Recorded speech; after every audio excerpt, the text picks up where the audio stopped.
Good evening, good morrow, and good day, and welcome to another edition of Slice and Dice here with the Manylands campaign. Whew, it's been quite a week. For those of you who didn't catch our Halloween special, go check it out. It's up on our YouTube now, where myself and all of these lovely people, hello guys, were all dressed up in costume as their characters, or in my case, as the nightmarish version of sort of me, but sort of the Prime Minister. It all got it anyway. Since then, everything's gone as we kind of expected, but it's all gone south. With recent announcements, for those of you who watch in the UK, will know exactly what we're talking about here with the latest lockdown. And for those of you in the US, you can probably relate with chaos and uncertainty, because tomorrow, very important day, US election. Good luck, everyone, with that. Yeah. I'm not sleeping today. You what? Sorry. I'm not sleeping. I'm watching. Oh, you really? Me too. You're gonna watch it as it goes. What time does it start? Remind me the coverage. About 12. 7, EST. So that's like 12. Yeah. I see. Well, as I said to you before the stream, given the lack of sleep yesterday, I don't think I'll be staying. I think I'll just catch up at the morning. Right there with Marshall. I'm right there with Marshall's facial expression there. That was more eloquent than any words I could possibly have come up with. Need another emoji for that one. A picture speaks 1,000 words, and Marshall is the man of 1,000 faces to tell you exactly what you need to know. So before we get started proper today, anyone have any shameless plugs? Any points of order for today? No. Hello, the Atranger 13. Thanks for tuning in. One shameless plug, I guess, from shameless plug. Well, for those of you who've been following on Facebook, so some of you guys have seen this, and thank you. Nothing to do with D&D at all, but I'm going to be starting a radio show. I've joined digital station One Radio as their mid-morning show presenter, and that starts on Friday this week at 10 a.m. until 2 p.m. Now, there's going to be some local content for Dorset on the station, but there will also be much more general, so open to the rest of the world as well. Some of the features on there, including Whatever Happened To. So if you've got anything, if you're feeling nostalgic and you think, oh, Sunny Delight, what happened to that? Or Pogs, Tazos, fax machines. I was just about to say Pogs. Amazing. Literally, the word I was about to say was Pogs, man. Gotta love Pogs. Get your suggestions in for that. I'll post a link to the Facebook page for the show, so that you can get on there and give your recommendations for Whatever Happened To, and also vote in the weekly poll of working hard or hardly working, which I think for those of us home working can relate in that constant struggle as to, am I working hard or am I hardly working? Anyway, tune into that. It's oneradio.uk. That was so shameless.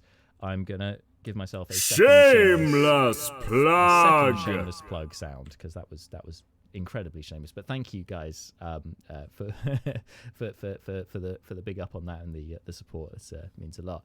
It should be good fun. And that's on Friday, 10 a.m. till 2 p.m.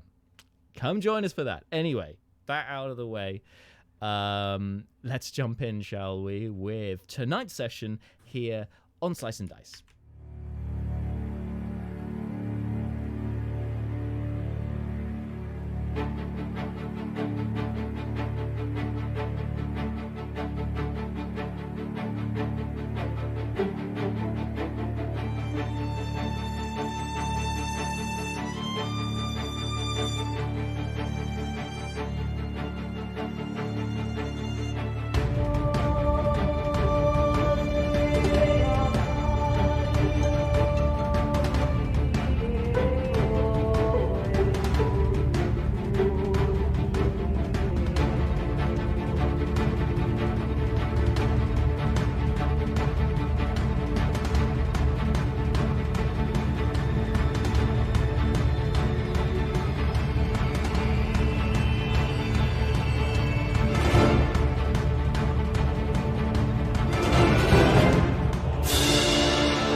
Sorry, I suddenly realised you were saying that as we were as the intro finished. I was like, do we come back while you're talking about boglins?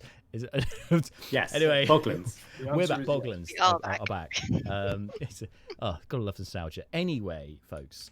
So last time, you guys were knee deep in battle on two fronts, partially due to the geographical separation of the group, helped in no small way with the plant growth spell, being able to keep your these bounty hunters that have been tracking you at bay, but then also having giant snake and its brood appearing out of the lake near to you guys. So there was a lot of stuff going on. It got chaotic, it got pretty tense, it got pretty deadly,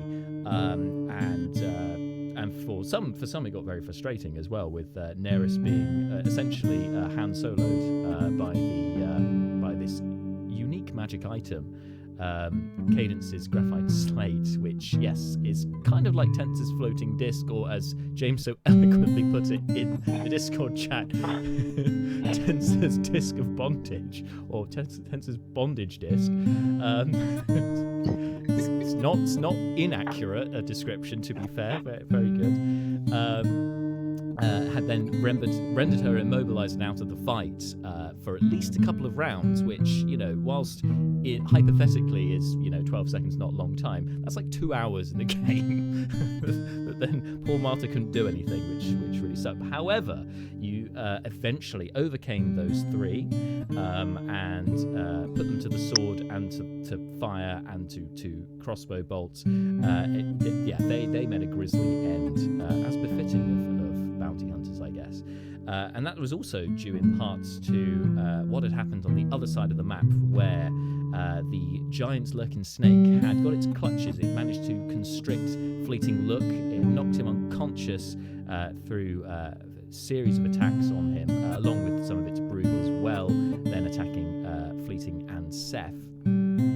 And then dragging the unconscious Fleeting underwater so he could finish it off itself and get back into its lair, as it were. Seth heroically and angrily, aggressively followed, diving into the water. Being a mer elf, he was fine. He could swim and breathe underwater. Got down there, slayed the giant snake, and then had to get Fleeting Look out of there, whilst these swarms of baby snakes were still nipping at the pair. Unfortunately, Fleeting drowned during that interlude, and when Seth brought him to shore, he wasn't breathing. So full of a rogue-like rage, because it's not just barbarians who rage. Seth then got across the field and took out his anger on the bounty hunters, who at this point were already sort of on the back foot. But Seth and Neris, between them, once she was freed, really sort of worked out their issues on these three, burning them to a crisp, and in fact burning the giant eagle that was called in as a kind of emergency evac for them. The dwarf barbarian being the last to hang on, trying to get the other two unconscious or lifeless bodies onto the bird, and then they were all just burnt up to ashes by Neris's fury. While this was all going on, Brina and Malar were desperately trying to get across the field, and they were also being nipped at by these swarm of snakes. Malar succumbed to a bite. The venom finally got to him, and as a result, he was driven slightly mad and was completely stunned, and was only being able to be brought back in speedy fashion by an intervention from Brina, by praying to Keith to help. He pointed out that pointed her in the direction of a potion of lesser restoration to bring him back from his ailment, which was on the bodies of these three mercenaries, fortunately. So you did so. Meanwhile, Leobrin had whisked up Fleeting Look's corpse, put it onto the cart, and was bringing the cart over to the rest of the group on the other side of the field, while Neris and Brina tried to burn through some of the plant growth to try and clear a path. Malar then being revived with the diamond that Seth had given to him some time ago, then could finally get over to Fleeting to use Revivify for the first time in the hopes of bringing Fleeting back. The spell has to be enacted within a minute of the person dying. And it was touch and go. In the haste of battle, we're not sure at this point whether it was done in time to save Fleeting Look. So as you guys gather round, and as I said last time, Malar, you do the spell. There's a glowing all around you it's a warm glow which you recognise that the light of Festir. With this kind of warm yellowish straw feel to it. And Fleeting Look's body raises up, just starts levitating, floating from the cart for a few moments, again with this glow, before dropping back down to the cart. The diamond in your hand evaporates during the spell. It just... It is consumed by the spell, unfortunately. I know, 1,000 gold piece diamond... gone, but it had to be done to try and save him, and all goes quiet after this moment. Each of you are there witnessing this, just looking, and some holding your breath, just waiting to see what happens. Thank you, Unflavored Pizza 00, who just followed. I've just got the noise in my ear, the whoa, which I completely forgot we still had, for following us. Thank you very so much. Break the tension with Mario just there. Anyway, you're gathered round, looking at this scene. His body lies still. Can Malar check his neck for a pulse? Sure, go ahead. Make a medicine check. It's going to be 22. Or 22. So you put your fingers to his, or one of your very large fingers to his neck, to the pulse on his neck. You feel an ever so faint pulse. Seems, yeah, it would seem the spell has done what you needed it to do, but he's not conscious currently. He is not in a good state. You also notice... I'd like to... Sorry, go ahead. Go on. I was just going to say, you know, also now the time, but it's getting a bit... It's getting dark. It's not sunset. The sun is setting, but it has not completely set yet. There's still the light. There's still some light left. It's not, yeah, we're just reaching dusk. I'll get onto the back of the cart with him. He's not. He's still this side of the veil. I think it sustained quite a damage. Perhaps we should make camp for the evening and see how he is in the morning. Second you say he's alive, I'm just gonna collapse back and go, thank fuck.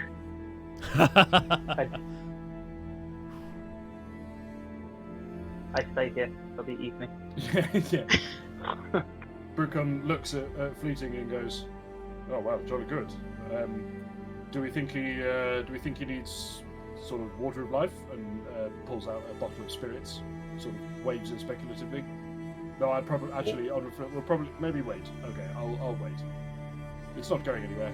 He looks at it for a moment speculatively and then goes no, and puts it away. And then turns around, looks around and says, "Right, yes, we probably should set up camp. Maybe a little way away from the lake here. This does not seem like the safest possible location for us to rest up for the night." Oh, agreed. And if we could start a campfire, I would like to keep Mr. Fleeting warm, if I may. I'll think I've got a blanket that I might pack. Pull that out. Yeah, I'm sure you do. Yeah. Wrap it around. The capybara, Yes. currently subterranean, I believe. Yes. Now you know where it is because it's made quite a molehill. Okay. It's when you go to the molehill and you find that he's come out of the molehill and he's now hanging upside down from a tree asleep. Yeah, fleeting spirit is translocated into the capybara. Brucon, slightly meta-y, but Brucon's a kind of an open guy. He'll sort of speculative. This is a bit meta in that Brucon's one of the more wisdom-stocked members of the party, so by default is a bit better on the animal handling than, say, Seth probably is. I'm guessing. So Brucon kind of speculatively goes over, grabs like just a some trail rations or something out of his pack, and then cautiously makes his way over to the Capybara Hill, which we must try not to make a mountain out of.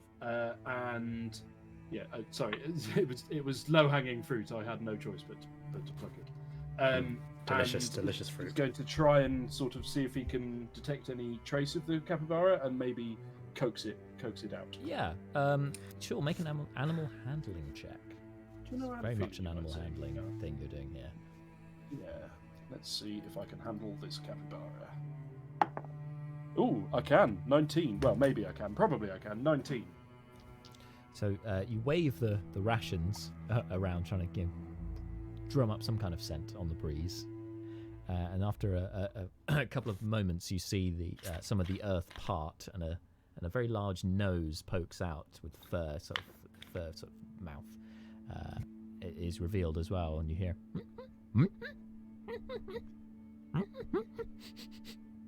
Uncanny. Thank you. And then next you see the antlers as the dire capybara head emerges out of the dirt.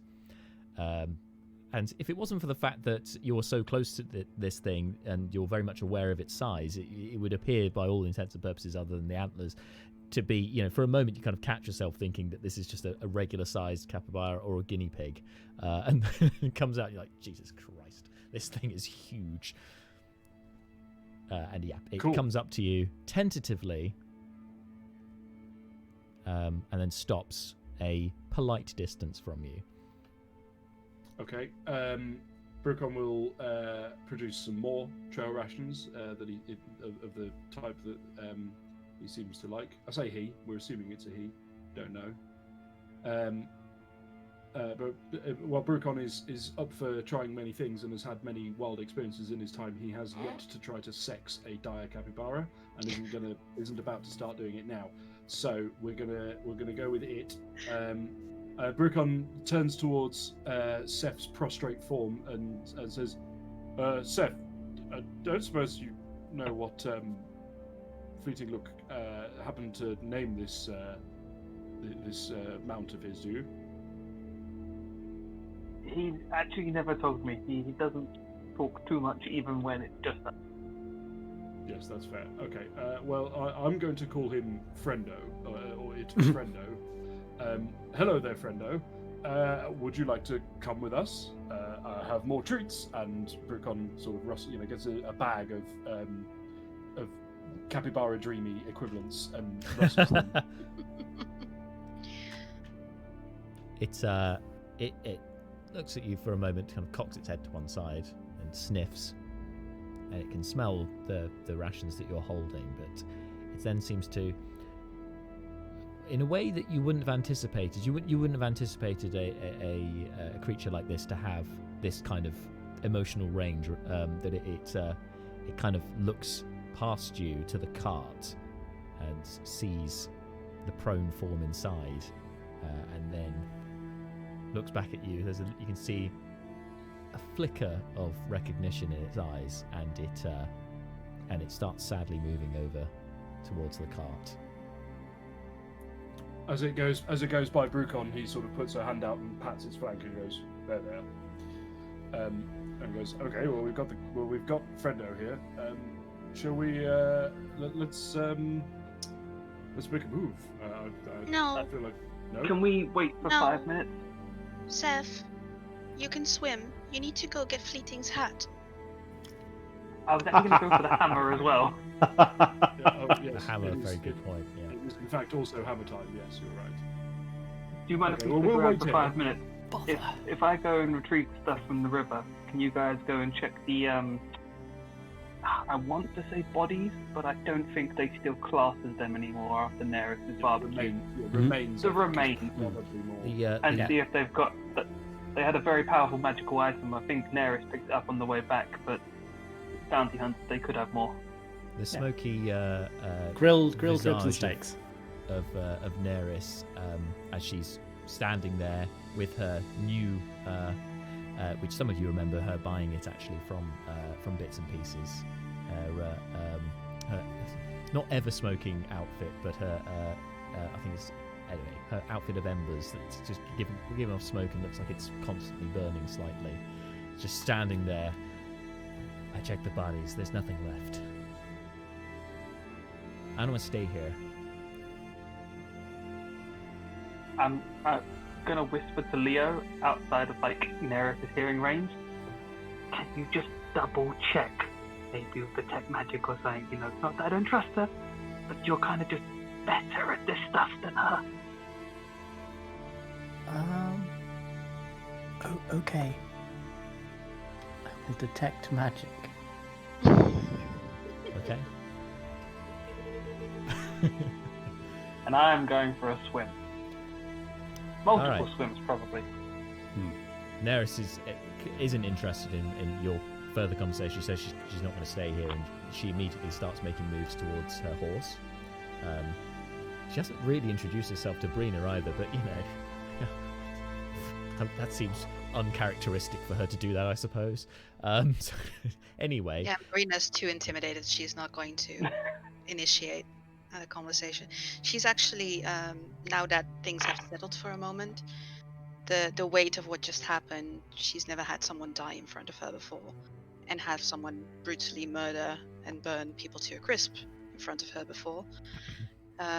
So she's just sticking very closely to Fleeting on the cart, and she's going to turn to Malar. Why isn't he awake?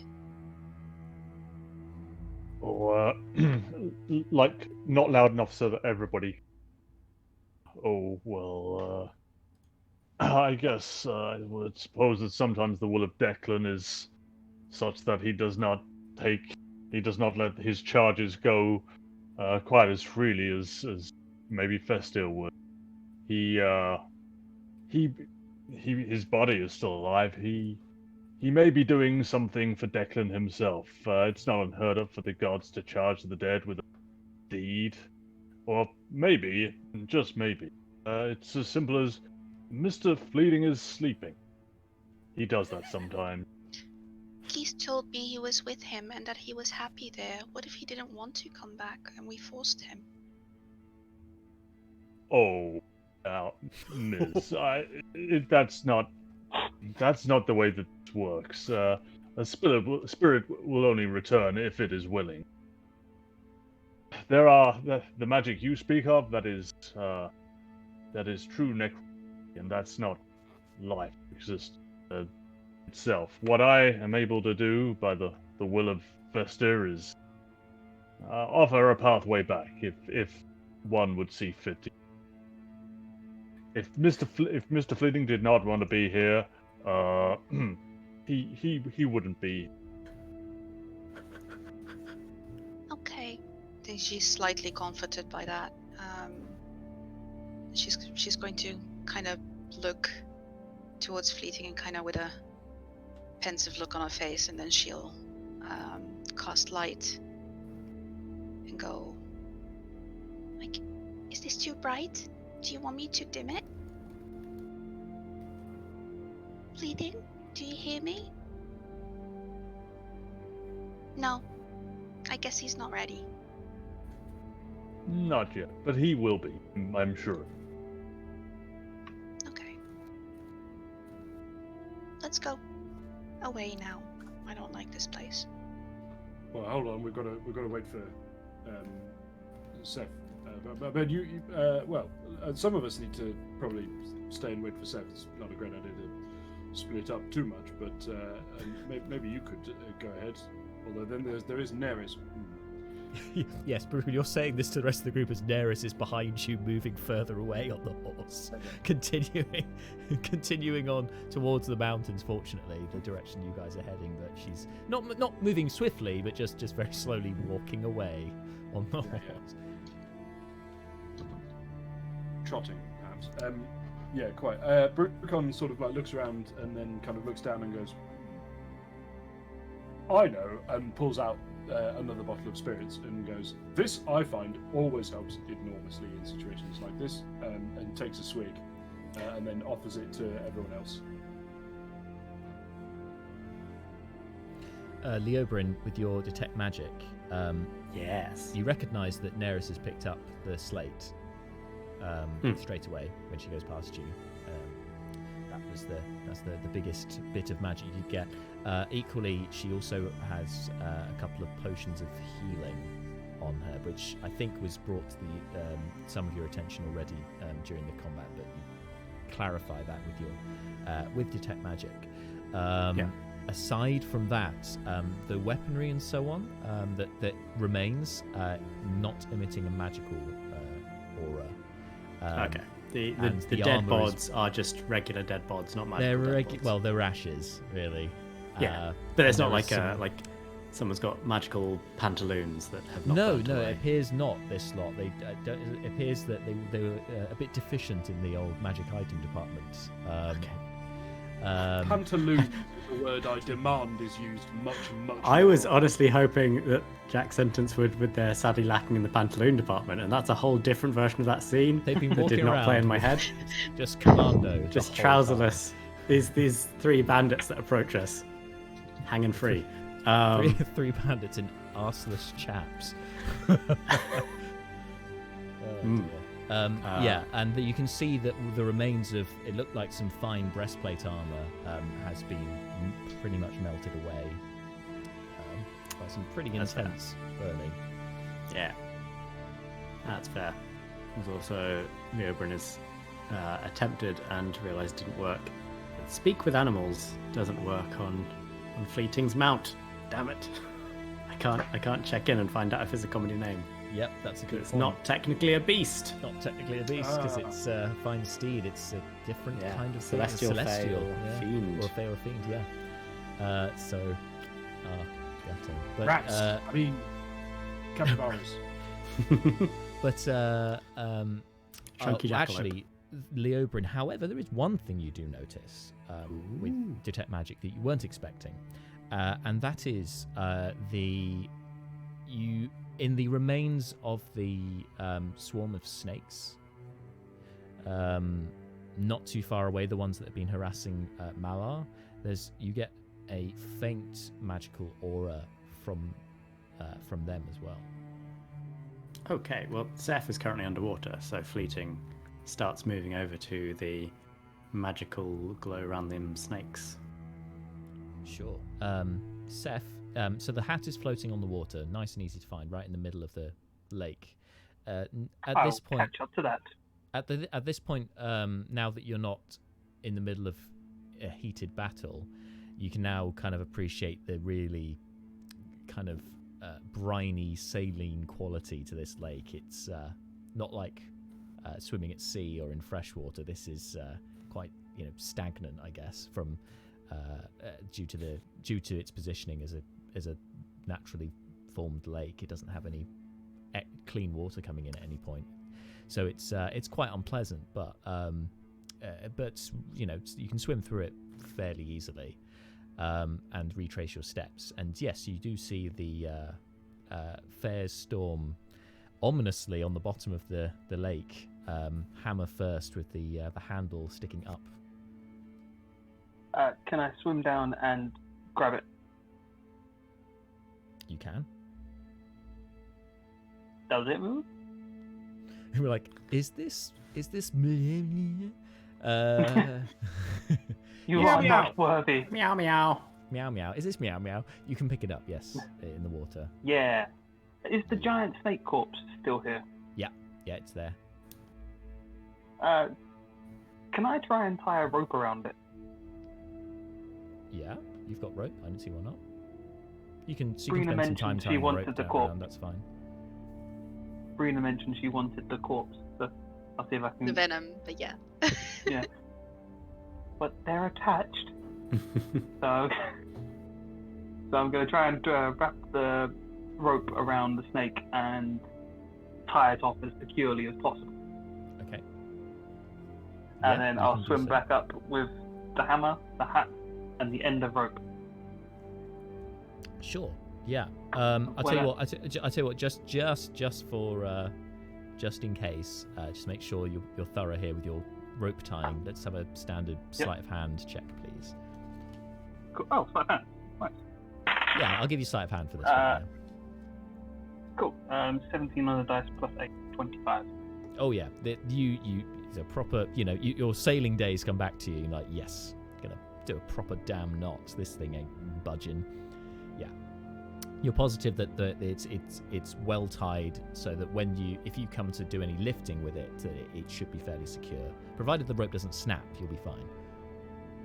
Cool. I'm going to swim up to the surface, and I'm just going to hold in the rope. Anyone stronger than me? Everyone else. Can someone give me a hand? Certainly. And Brucon steps up to the plate. Does the old. It is. We're not pulling out the hammer. I've got that. We are pulling out the giant snake. Oh, okay. This might be a too adventurous job. Mallard, shall we? Do we want to double up on this? Oh, yes, Mr. Brucon. Brina, if you may, just look after Mr. Fleeting. Mallard I will will. go give Brucon. Yeah. I love it. This is because this Brina's is you just two teaming tucking up him in again, now. like with the cart, where it was very much a Yeah. team effort. No. Okay. Brucon was definitely present for that one. But You I don't know that he present. was Hmm. helpful. Mm. But yeah, let's have a punt. So. what So do you yeah, think? if you both want to make athletics checks, please, Certainly. and we'll combine. Can I the help? totals. But help in the supervisory capacity. That I'm holding the rope and kind of pulling, but they're much bigger and much more effective than me. Is this going to be a Friends scenario with Seth shouting "pivot" at us? Repeatedly? I'm not here for it. I tell you what, Seth, you can you make a history check for me, please? To try and remember that friend scene. Yeah, to try and recall how best to get a sofa up a very tight stairwell. Yes. 8. 8. Nice. Okay, you're searching your memory banks. It's been a while since you've been at sea and used to, helping command the crew in hoisting. And you suddenly remember, I don't have a block and tackle. That would have been so useful if I had a block and tackle right now to help with this effort. And you get so sidetracked by that you don't actually end up supervising these guys at all. So they're just going for it. So no, I would have given an advantage if you'd been successful, but to those guys. Yeah. But unfortunately not this time. So you guys just straight rolls with athletics. What did you get? I rolled a 19. 19? I got a 21. Oh my god! So that's a nice 40 combined. So yeah, within over the next minute or so, couple of minutes, you heave and hoe and other words before you pull out the snake corpse. Brucon Hoisted pulls out onto some shore. gardening implements for some reason. Yeah. And then I think there's definitely a kind of Top Gun style, although the size difference could make this quite an interesting. No, I guess because Brucon's super athletic, super acrobatic, so we'll have a Top Gun high five, but Brucon does a little cartwheel in order to project himself up to Malar's kind of rough level in order to pull it off, and then there's a kind of whoop, like super five as we just haul this bad boy out of the water. And although it feels like although in reality it's the briefest of moments, it feels like you guys freeze like mid-slap for a good minute where credits would roll. Before you come back down to earth. The shortest session ever. Shortest session ever. And that's it. Thank you very much. Goodbye. No. So yeah, the lurking snake corpse, the giant lurking snake corpse, is now out of the lake and now on the shore. Good job, fellows. Brina, you said you wanted some snake venom. I do, but can someone come watch Fleeting then? Oh, yeah, Ms. Brenner, if you have... yes, shuffle over. I love that you're our person yes, with the. I love that you're our one with the sending spell. Yes, play to those types. I like it. So yeah, Leobrin, once the Yes. giant snake is out of the water, I'm assuming you're kind of with the group as well at this point, unless otherwise. Yeah, with your detect magic, you're getting a similar aura from the giant snake, more concentrated, more potent from this than it was from the tiddlers. Okay. Can I identify what's going on? So you're not getting. Oh no, sorry, you are getting a school of magic. Yeah. Sorry, you're not getting a school of magic. No, of course for this you would be getting a school of magic. It's you're getting some evocation. Evocation. That's what you think you're getting. Yes, because I can't think of anything else that's more appropriate. Evocation is like Fireballs and stuff. Yeah, that's it's like fireballs. pure elemental stuff. So you're getting that, and then it kind of changes to something else that's more appropriate. Smooth. Changes into something slightly better. I mean, if you want to tell me, you're not like, getting a specific school. I don't think it works for a specific school that I can think of right now. So you're just a general magic aura. Okay, if they were created, conjuration. No. If they were transmuted from one form to another form, transmutation. No. Were these snakes the dead magical and are now aura you're alive? getting, I should say, rather than a magic school, I can't because there isn't really one, but the magic aura you're getting is concentrated around the face, around the maw, around the It's teeth. the venom. It's the venom. Okay, so Brina, when Mala arrives, she'll just kind of point to Fleeting. He's not awake yet, so take care of him. And I'll just start walking towards the others and the snake. Brina, you're wanting the venom, right? It appears to be possibly, well, it's definitely magical. Yeah, I figured as much. I think it's useful. And I'm just gonna run over to the teeth, and weirdly, she's much more comfortable with that giant snake in her face than she is with the burned remains of people. And she's gonna walk straight up and do you need me to roll something for like figuring out how to harvest this thing? Oh, Can I sure. assist you? Sorry, go ahead, James. I was just to say, can I assist you in getting the venom? Yeah, of course. Seth has some experience in this. Brina, are there any tools or other kits that you're proficient with? Because I just thought, because you're like the daughter of an alchemist, I don't know if you've got alchemy supply proficiency or anything like that. Let me check. I do have a herbalism kit on me, and I am proficient in a herbalism kit. Herbalism kit. Okay. Yeah. That cool. That makes sense. Just that. Nothing else. Not alchemy, no. Okay. And or no other kits. I mean, like, because not just alchemy. There might be other ones. Let me see. And I guess, Seth, similar question to you, really, because Seth's obviously experienced and read with a lot of monsters, but does he have any kit proficiencies or anything like that? He is still learning. I have cartographies, navigators, and thieves. Can I steal the venom from him? Very good. No, I that's think- it for her. Okay, Seth, you can either... Well, actually, no, both of you can either make history or survival checks. Your choice. Oh, sorry. To add one more, nature. You can, or nature. Choose one of those three because they can all be applicable to this. As I'm sort of just assisting him, it would just give advantage to Brina. Sure. Yeah, let's go with that. So, Brina. So advantage? With advantage, you can choose which one you'd like to use. Okay, I'll go for either history or nature. They're the same. And that is 19. Cool. With the 19. Okay, so you which check was that? Sorry. That was nature. Nature. Cool. So you've got a fairly good idea of how to extricate the venom from this thing. You recognize, obviously, you do not want to pierce yourself on those teeth, even though this thing is dead. There is a chance that venom will seep into you if you get stabbed. That's how it's transmitted. So you want to avoid that. You know that. And then it's simply a case of getting the tooth away so that you can then access the venom ducts. Which sounds so simple to you, but to others perhaps not so much, but you're very intelligent, so... It sounds simple to me. I also would probably know that I'm not strong enough to get that tooth out on my own. Yep. However, I would worry to ask someone strong like Malar, because I think this requires finesse. So I would probably ask Seth or Brucon or both. It's a very smart observation. I think you've Yeah. already got inspiration, otherwise I'd be offering it to you. I do. Okay.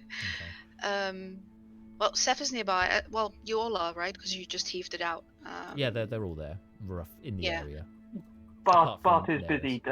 Brucon's still high-fiving in midair. He's got about another 30 seconds left. Yeah. So I'll turn to Seth and I will explain the theory because I get the theory and what you just told me, and I'll just kind of point at. Okay, so this is how it works. The venom glands are like right behind the teeth, but the venom is still very much active even though he's dead. So you need to not prick yourself on the teeth, but the teeth I will needs to follow come out. exactly what she says.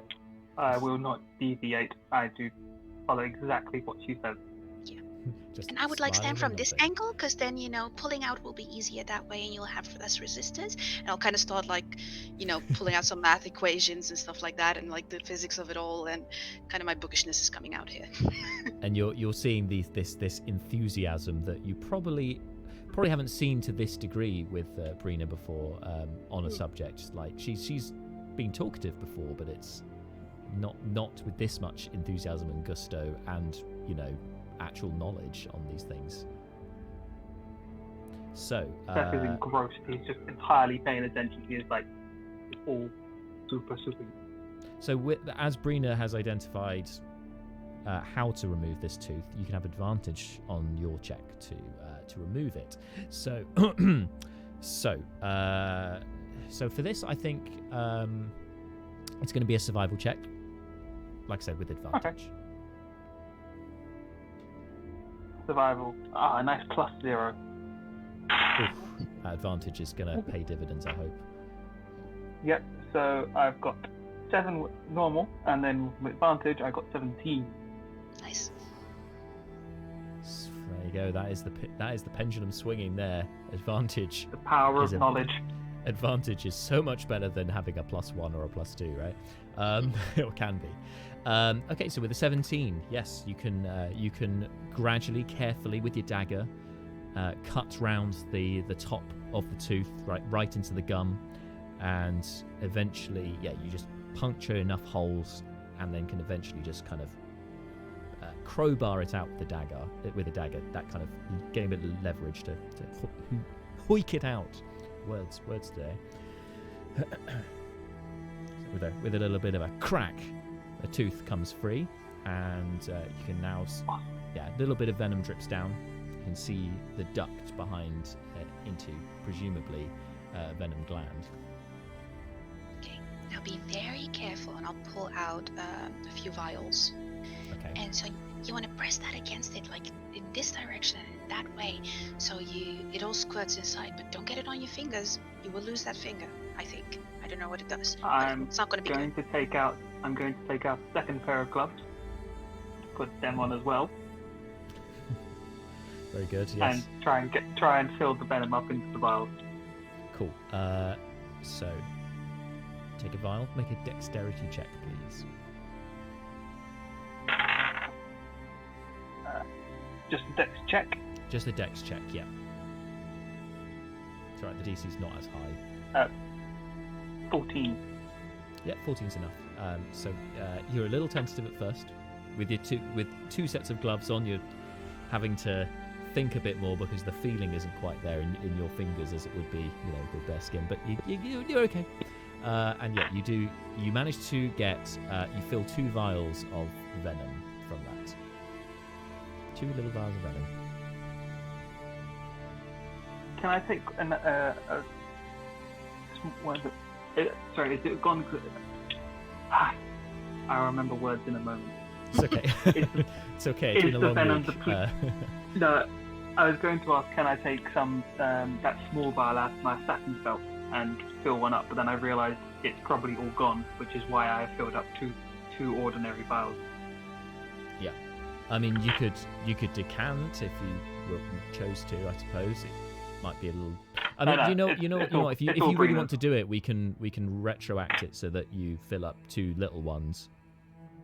No, it's all Brina's. Okay. It's because as I started to ask it, I started getting tongue-tied because I realised it's stupid, and I was like, and I've already started. But yeah, I'm going to give them both to Brina. Okay. Thank you. I'll figure out what these do, and then if they're useful, then maybe you can use them on your weapons. Thank You you have very 2 much. vials of lurking snake venom. And can I keep the tooth? I don't If you need wanna- it. If you want to take the tooth, you can take the tooth. Just be careful. I'm just going to wrap it up, and I'm going to stick it with my manticore things of monster body parts that we've acquired on this trip. On Horsey, because Horsey's carrying Yeah. quite a lot of manticore remains currently. Spines. You got all the specifically, remains, and I'm getting spines. all the blood. I have the manticore blood as well. If we encounter any more creatures, like a tooth, a claw, I just need to add to the collection. He's going to be a fine taxidermist when this is all over. The next profession to move into. Okay. So you salvage what you can from that tooth from the snake. Are you doing anything else with the snake, or is that all you wanted? I'm good. Cool. I think I'm good. Okay. Brina's just going to run by Marshall. If he's by Leo, of course. By Leo, not by Marshall. Cross dimensions. Hello, tiny sorry. You mean person. Marshall Swerf is one of the Yes, constabulary yes, Swerfs that's what I in was thinking of. Swerfhaven. Yes. That's exactly what I was thinking of. No, it wasn't. She's gonna run by Leo and show him the vials. And is the magic you were detecting now here, or was it on the tooth? Is it? Yes, it's coming from the Hey. vials. Yes, it's you've got it all in the vials. Good. For good or ill, we now have vials of magical venom that can completely paralyze someone. I mean, sure, it's dangerous, but also good potions can be made from venom. It's not just killing things with it. Okay. She's really smart, isn't she? Nibbles just Hi. kind of jumps out of your Where have you pack. been? I was hiding. Everything was getting, dangerous. That's true. Brucon, I'm glad you're safe. Brucon pokes his head around and goes, "She's right, some perfume is made from whale organs and so on. And it's amazing the things that alchemists can put together, so I hear." Oh yes, I know about perfume made from like some anal glands of animals, but I just feel concerned carrying something quite so deadly around with us. We do have to be careful, but I mean, our magic is deadly, our weapons are deadly. It's just how we use them, right? I suppose so. As they I were don't talking, just in my little book, I wrote down, whale part. And then Leo started reading, I was like, anal part. No, cross that out, cross that out. Oh not god! not recovering those. What is happening? Excellent. No, that's crossed out firmly on my list of harvestable parts. Probably for the best. Okay, so now you guys have salvaged remains from the snake, and so you've got some venom. Yeah, what are you doing? What's the plan? I think we're losing the fiery lady. We should probably follow. we should follow Ms. Neris and bed down. And Leo, one of the Aarakocra, you recognise as Kerr, is kind of waving at you, trying to get your attention, and then starts pointing up at the sky. As you look up, you can see that the beak is flying, just hovering up ahead, and it seems to be following a path or a person in the same direction. Brucon goes, oh, wait a moment, there was that meteor thing. We should probably... What? Do you not remember moments ago, / a week ago, a big sort of meteor thing came flying through the air? Oh, shooting star type thing, yeah. Yes, and it crashed near here, I think. Yeah, it crashed in the mountains not too far away from you, yeah. Well, not too far being, miles, but yeah. Wait, did that happen? Wait, what? Yeah. End of the literally the penultimate thing in the last session was this. Actually, it might even have been literally the last thing. Oh, really? Is that official confirmation, Jack, or just that was part of what the fate dice was? Yes. It just fitted very well with the whole fleeting look stuff as well. Yeah. Okay. No, I don't trust it. It's going to be from Drake Lazarus. It's going to be some type of moon whale that's crashed from the space or something. It was from. And it's going to be called Hounds. It's going to be called Houndsbane Moon Slayer or something. I'm fairly certain Jack said that it was one of DK's suggestions. It was. He did. Okay, so is that the direction that Neris has set off in, more or less? Which way has she gone? Yes. Okay. More or less the direction. Let's go over there and camp. Let's go camp out that way. Yes, that's a good idea. Nothing bad happens camping next to meteors. Brucon looks down and goes, now these things have started acting up a bit, but let's give it a go. Actually, no, never mind. Brucon will just jog on. Haha. Will jog after the Neris because she wasn't, really pounding the miles out, was she? She was going in a very relaxed way. So exactly. So Brucon will go. All right, I'll go and see if I'll go and try and catch up and see if she's found anywhere, and jogs ahead to try and track down Neris, see what she's come upon, if anything. Okay. Yeah, and you can catch up to her within a she's within eye line within a minute, if you just leaving the vicinity where the snake is, and you catch up with her. She's has this steely determination, smolder, pardon the pun, just fixed in the direction ahead.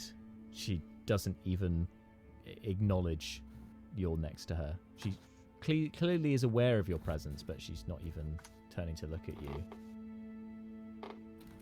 Okay, Brucon does the kind of the posh people thing where they put their hands in the kind of front pockets, like here. Brucon does that and kind of starts sauntering casually along like that, and just kind of, he's mooching along without a care in the world, seemingly, but also scanning around to see if he can spot anywhere that represents a reasonably sensible place to make camp. It's probably a good strategy with you being up there with your dark vision, and obviously Neris, because it's during this time the sun is set behind the mountains, which kind of skirt along both the north and west. They're heading sort of the range goes in a northwesterly direction, so southwesterly, should I say, from there, but to the north and to the west. And now with you up front, just by with your casually walking alongside with Neris, over the next sort of 30 minutes or so, as you guys continue that way, keeping an eye on the horizon, you can see that there's more of a build-up of rocks and small hills, foothills and so on. It seems that you're approaching the edge of the mountain range, so you things are going to get a little bit trickier underfoot if you go on longer than maybe another couple of hours. In fact, it might How be too far difficult for the cart. How far are we from the crash site? The crash site. I mean, you saw the meteor crash into the mountains, so it's fairly far from you. You can see where it hit, and you've got some sort of smoke coming up from where it crashed into the mountainside. But it's going to be hours for you to get anywhere near that, just due to the what do you call it? Basically it's quite high up the mountains. I'm losing my words. Do you know what I mean? The altitude. Yeah. Yeah, cool. Shall we crash here for the night? Get a start in the morning, nice and early. There are several crags around Brucon you can see up ahead. You could probably find one of those to hole up in, literally. Okay. Are we all caught up now, or are Brucon and Nero still the vanguard? You're ahead, but the others can see you. They're just a little bit behind with the cart and stuff. You're not going at any kind of pace to outpace even the cart, so yeah, they can keep with you. If you wanted if you wanted to be away from the group with Neris, that's fine. No. I was just trying to get an idea of the kind of the sequencing and stuff. Another whoa! Brick the Simp. Thank you for following us. I don't know what I've done today that suddenly the noise is back on. But, oh well. We long resting somewhere? Yeah. So Brucon looks out for the most plausible resting spot and starts making his way towards it, possibly accelerating slightly in order to give Neris something to aim at. Sure. I don't mean that literally, although maybe I do. We'll find out. You can do so, and actually from just from your cursory scan of the horizon and recognizing the caravan in tow you've got with you, that you're going to need a fairly shallow crag, because anything too steep or narrow is just not going to be fit for purpose. So you're more like it doesn't take you too long actually to find a good spot. And what is it you wanted to do when you got there? Sorry. Brucon. Rest. Rest. You want to set up camp? Make camp, rest, get Seth and Malar access to all kinds of shiny new tricks and spells and stuff. Yeah. Malar leveled as well, didn't he? Yeah. He has. It will do. Yeah. So yeah. Yeah. I'm not looking. Brucon's not looking to kind of, kick off another, all sorts of extra shenanigans. Rest is the order of the day. It's like we're burnt up. We need to rest. So Brucon, can you make a survival check for me as you're trying to set up camp?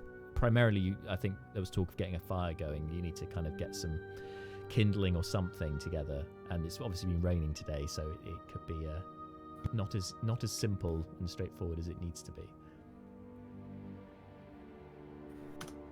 Oh dear. Well, that was a 6.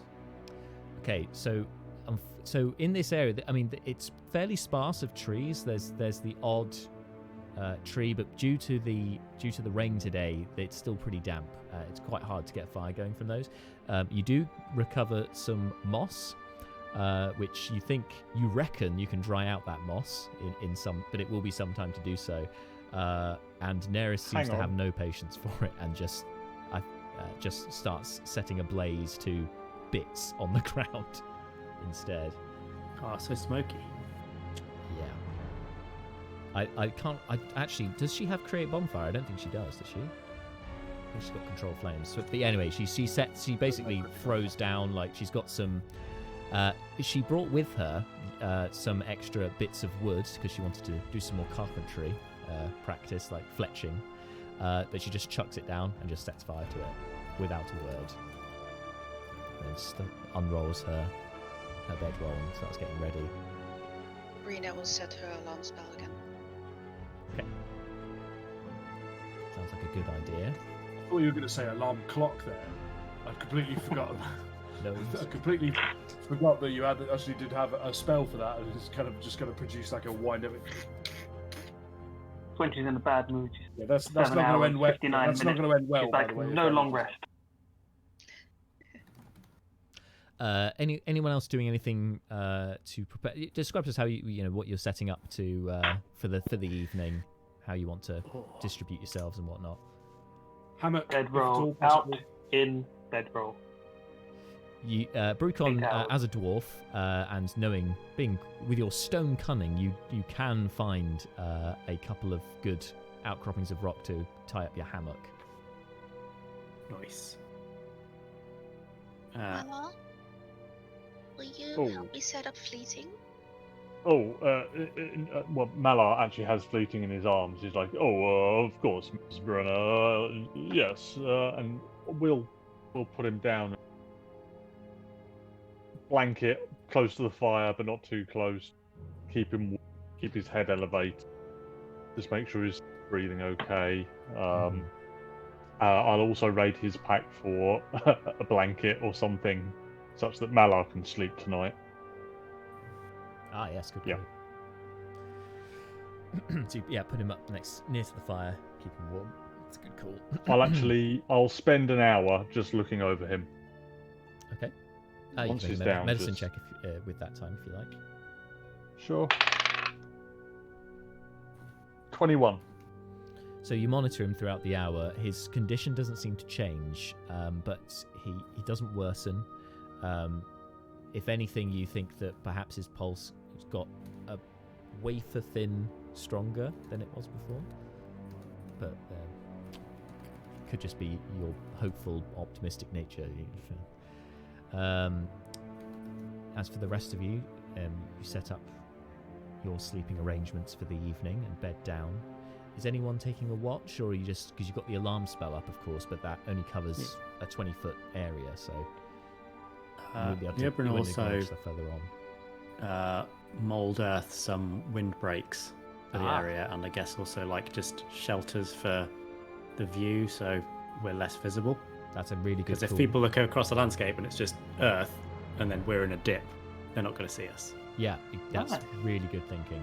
And Also, you're in a crag, we so have- that helps. You can do that on the sides that are exposed. Yeah. Sorry. we also go on. have an elf. I know we're festooned with half elves, but don't we have at least one actual elf? Now? Yeah, Neris is a high elf. Yeah, so She needs Neris 4 only hours? needs 4 hours of Yep. chancing. Yep, she needs 4 hours trancing. So if we hear the distinctive noise of Neris blowing up half the landscape, the rest of us can rouse ourselves and jump too. And it looks like she's going to be up way before the rest of you, because literally as soon as she's got camp together, she's just she sits, looking into the fire, eats a ration, and then goes to bed, and then just goes into a trance just without a word to any of you. Solely because she's not here. Is she able to attune to that?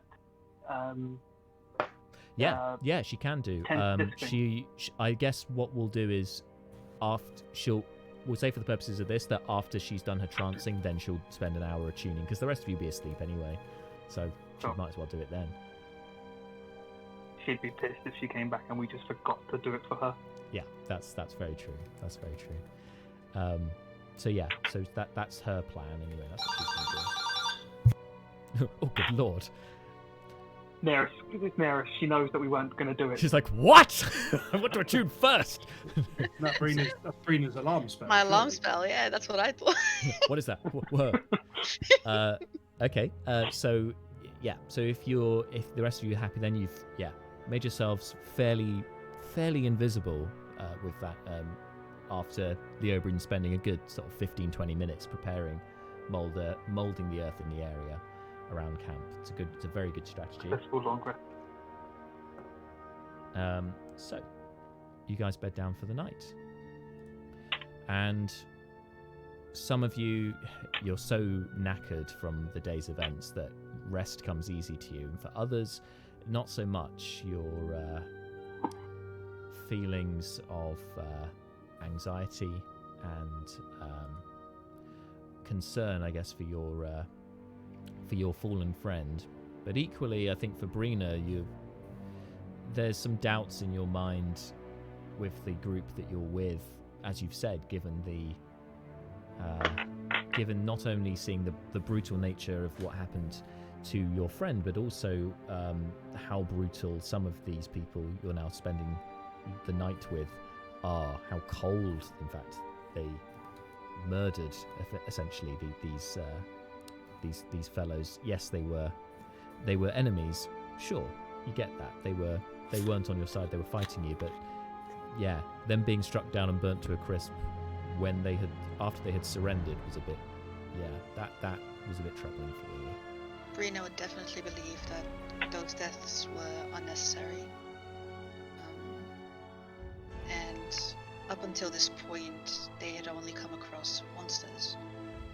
Stuff like the manticores, and killing those made sense. It was kill or be killed.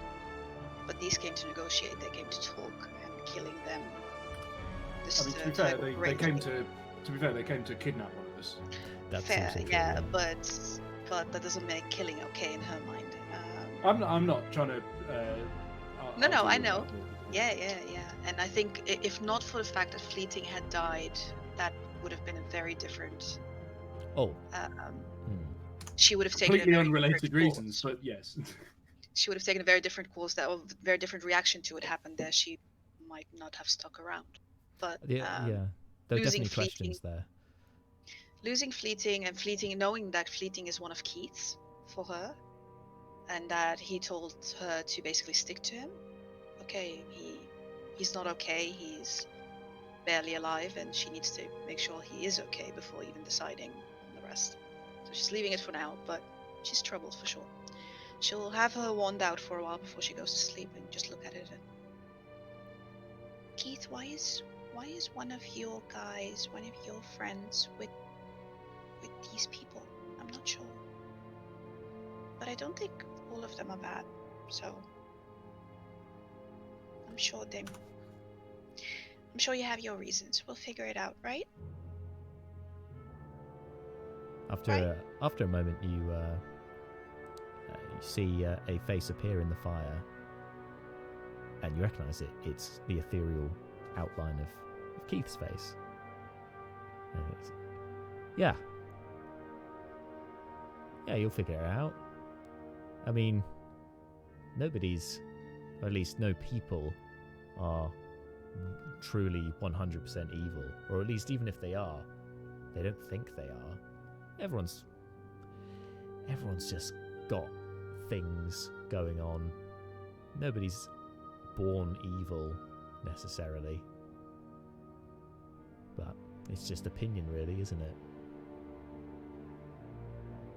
This lot are not evil, but not everything they do is a good thing. But I think safety in numbers is probably a good point. And equally, Steve seems to think that they might be important. We know the future is constantly changing, but well, picture's not great.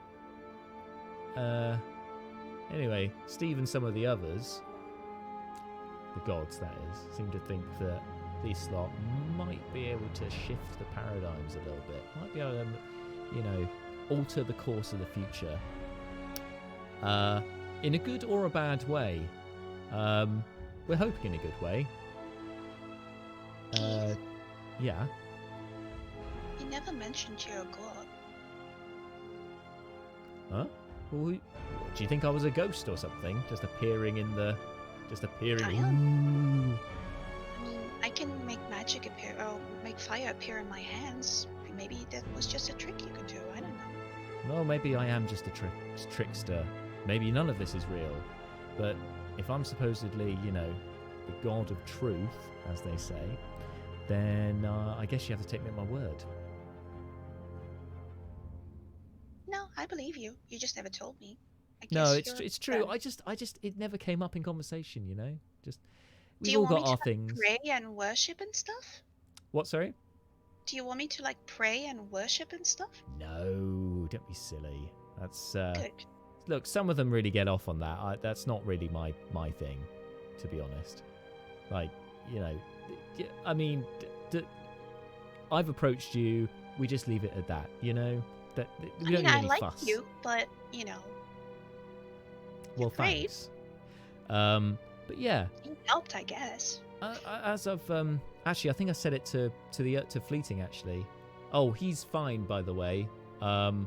He's been talking to some pygmy Goliaths. It's a long story, but what I said to him was that out of all of your lot, the one got a big question mark over is his best mate. There's something I can't quite see with him. I don't like how Fleeting suddenly didn't have lycanthropy anymore. Oh yeah, he was a werewolf for a bit. I don't know if I told you that. But like anyway, he got cured of it and I have no idea how that happened. I didn't witness that. That seems awfully odd. But I know he was with Seth, his mate, when that happened. So, you know, I would keep an eye on him. But Fleeting seems to think that he's fine. He's on the level. So I wouldn't be worried. Do you think he used one of my potions, the one I'm looking for? No. I think if that was the case, we would have known about that. I don't know. I think it's something beyond the laws of the natural world here, beyond the things that we created. Yes, that's right. There are things outside of the god's existence. I know, it's weird. Bad things? Usually, or we say they are, but as I said, it's opinion really, isn't it? He's a bit too murderous. I don't like that. Well, at least he's on your side, I he suppose. does help me. Yeah, I was gonna say that. He helped me harvest a snake, and that was dangerous. He didn't need to do that for me.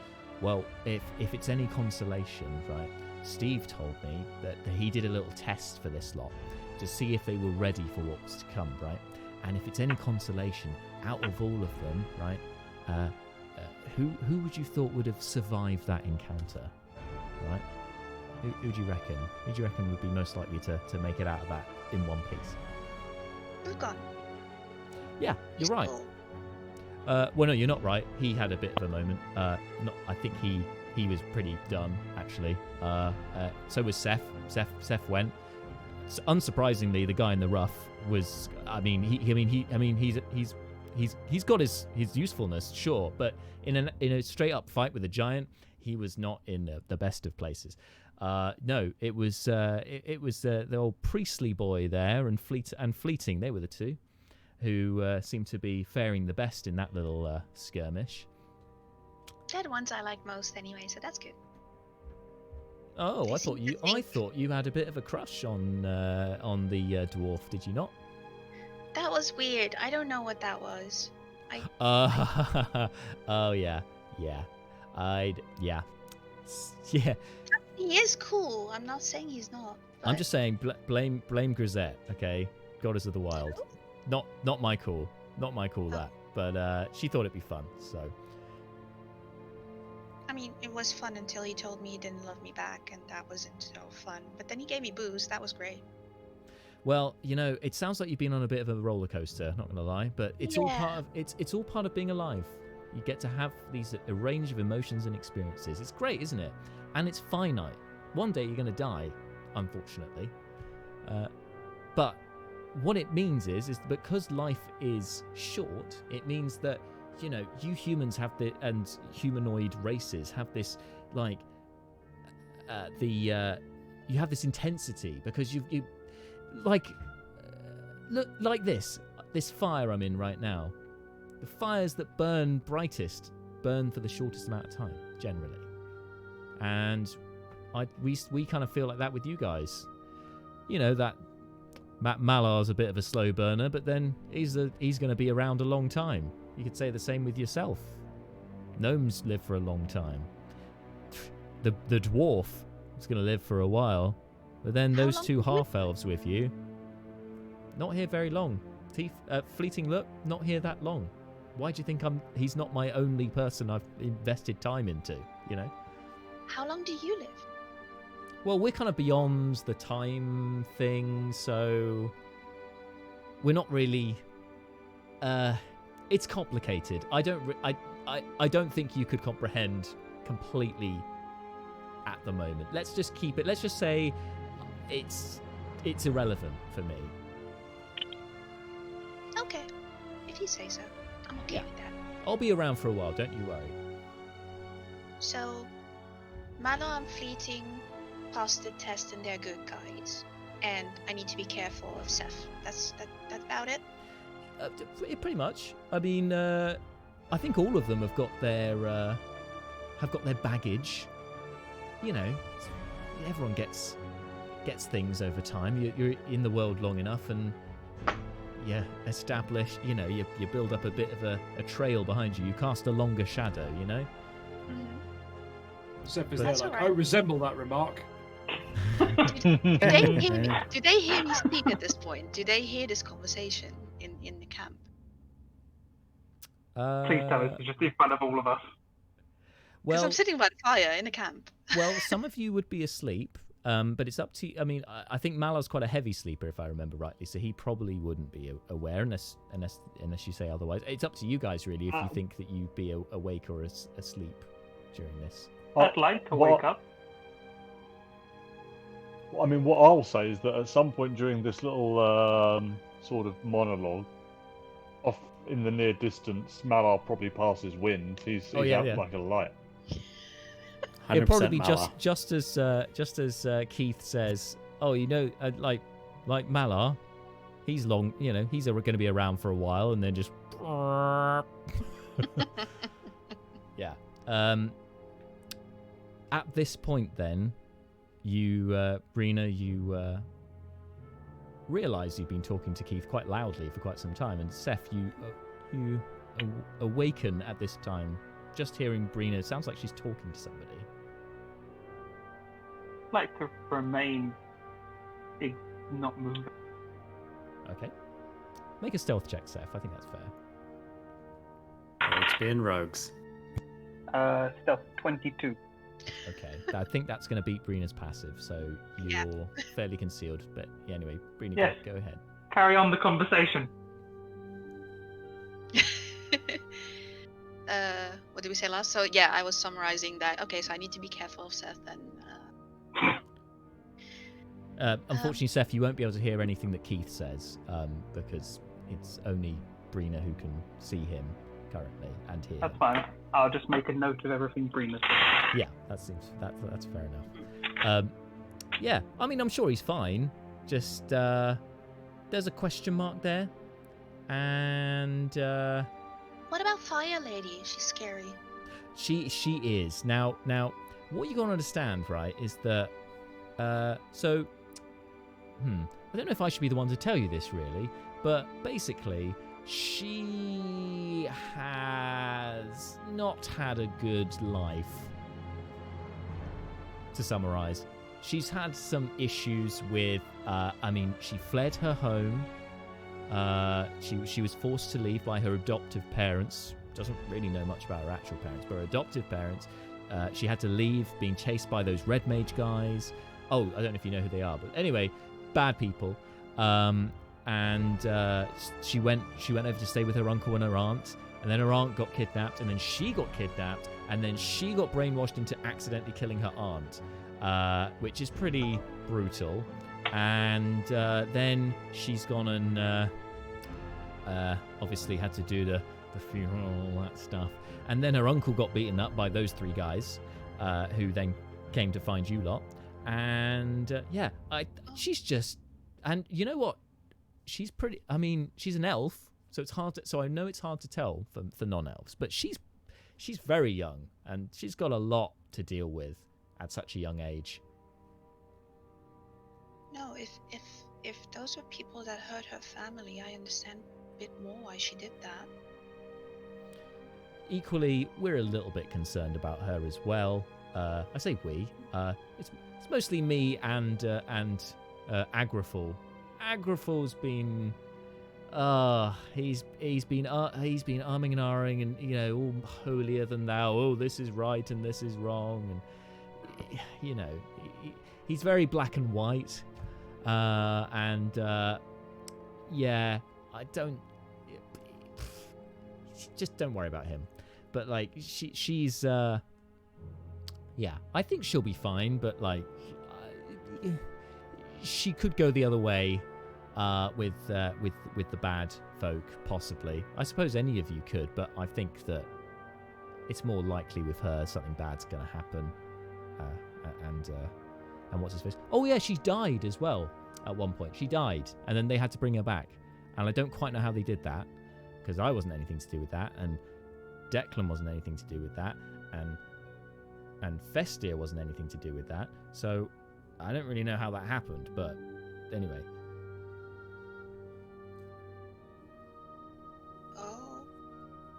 That's a lot.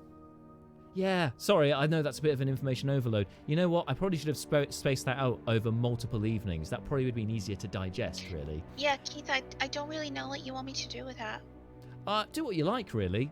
Just, keep safe and, go find that tree. Remember, the trunk that doesn't belong.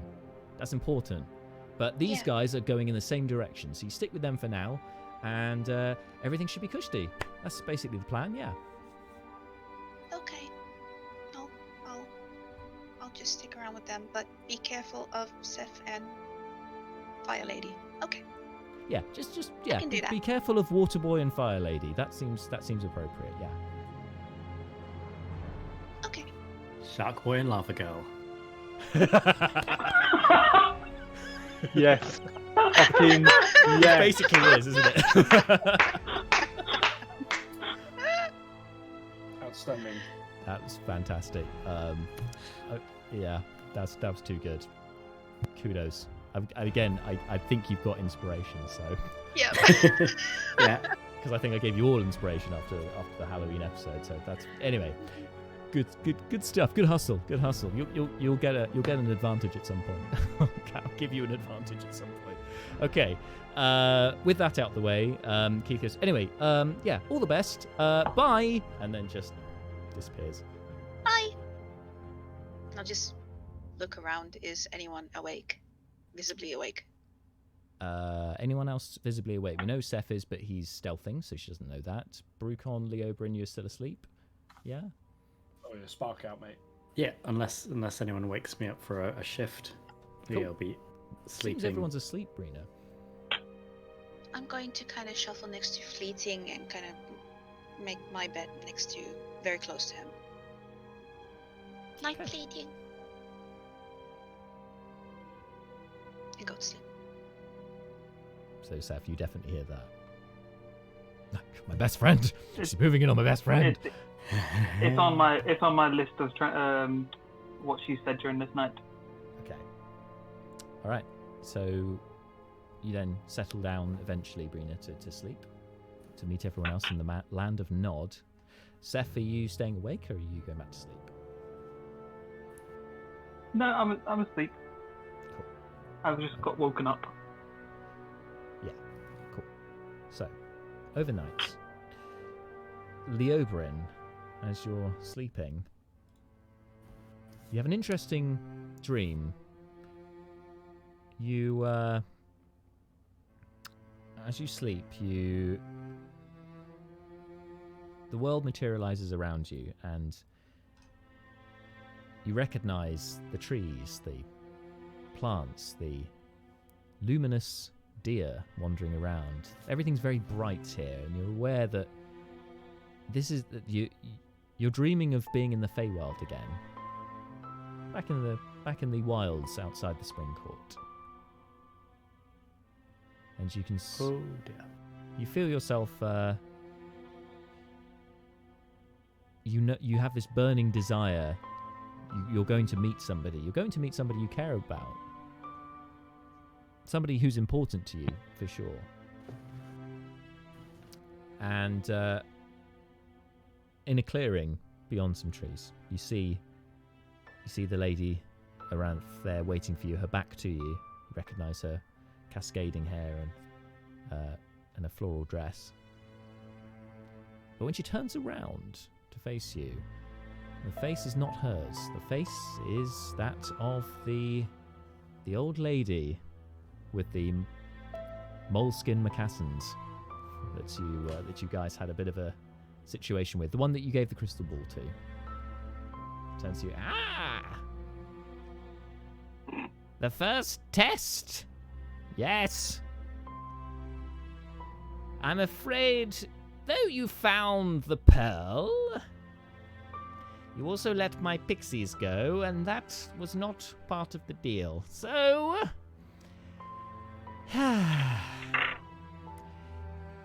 I will give you a second chance, but it is the only time I will do it, and it will only be because my sister has foreseen that you should be given such a chance.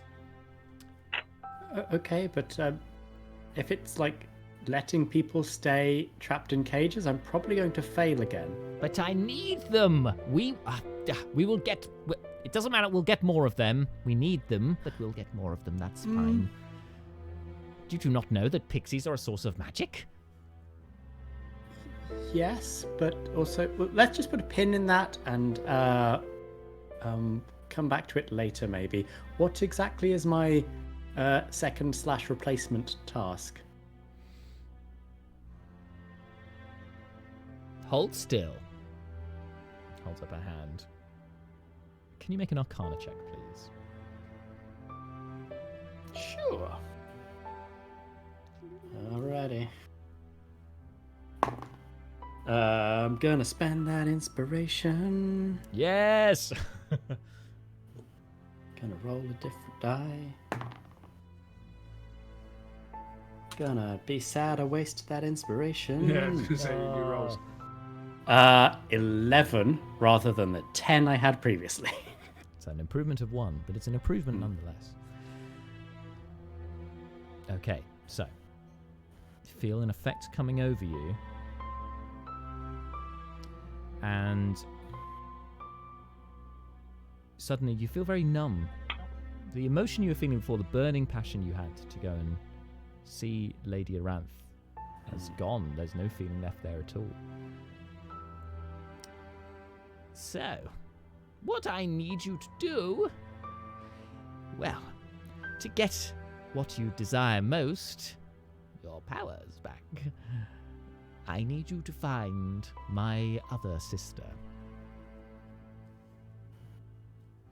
Oh, okay. Is she nearby? She got a big flag on her back saying sister number 3. What I have given you a innate ability to be able to sense her presence. I mean, if she rocks up in our camp in the middle of the night and makes claims like you did, I think we'll be able to spot her, but sure. She's not going to find you. She has other things to do. Oh, good. But you need to find her. That is the test. Okay. I find her and I mean, let's lay the cards out on the table. Am I to not free her from slavery or put her into slavery? Like, when you leave the areas around the task vague, you need to made you tell things her, you don't expect. You need to tell her to meet us, to meet her sisters, and that you are to be the subject of our meeting. Okay. The second part of that concerns me somewhat. But on the face of it seems doable. Yes. Yes. Yes, and then myself and my powers. Myself and my source of power get our power back. Lovely. We need to commune together. Only the 3 of us together can bring back your powers. Or give you powers that which you have been missing for some time. That's all right then. And no hard feelings about the pixies then. Wonderful. Good. We'll let it go this time, but be aware that we need pixies. Don't interfere with our plans, for it will affect your future. Okay. Just imprisoning other people unjustly equals bad. Young fool. Anyway, you don't need to do the dress up next time. You can just come to me without the fancy smoke and mirrors. I know how wig. to get your attention. Anyway, Leo is flushed. Yeah, and it's Oh, that's and creeping. you're feeling the earth tremor below you, and it's almost like the forest is actually scenery, and the walls on this painted scenery are just caving in. Your entire reality is collapsing in this dream that you're in currently. And when it all goes to black, suddenly, after a moment, fades up, and you're now looking down on the spring court like it's in a snow globe. It's in a bubble, and you're on the outside of that bubble. And you're looking in, and you can see Lady Aranth there, just traversing along one of the many dance floors inside the court, and she's unaware of your existence, and you're there. You can see her from outside, but you can't get through this bubble. And as you continue scanning, you then see everyone that Aranth goes to speak to, and one by one, after she speaks to them, they then become the same old woman. They all turn into the old woman, and they're all looking up at you and laughing at you. This is uncomfortable. Until there's a whole room full of these crones looking up at you and cackling, and yeah, when you wake up in the morning, you are covered in a pool of cold sweat. It has not been a pleasant dream for you. You are long rested, but All of cold sweat. My God. All of the cold sweat. All of it. Wow. Yeah, he's here. Stuck to your Brucon looks bedroll. over and goes, "Oh, Leoberin, you look dehydrated here," and holds a bottle of whiskey at him. Don't so ask that was your night. That was your evening. But that for Leoberin. There's one other person to pull focus on dream-wise tonight. Malar and Brucon, you sleep relatively peacefully, all things considered. Nothing out of the ordinary, particularly Brucon. You're still seeing that image of the seesaw, and the mountain being the kind of pivot point of the seesaw. So, does the mountain resemble, like, is he seeing anything that looks familiar? Like, is it the environment he now finds himself in, and the environment that he's experiencing during his dream? Do they line up in any way? Yes. So the mountain that you see in the dream, is the pivot point, is you recognize is the mountain that you guys are heading towards. It was the mountain that yes, it was the mountain that Seth had pointed out on the map. It takes the same shape. Nice big neon sign.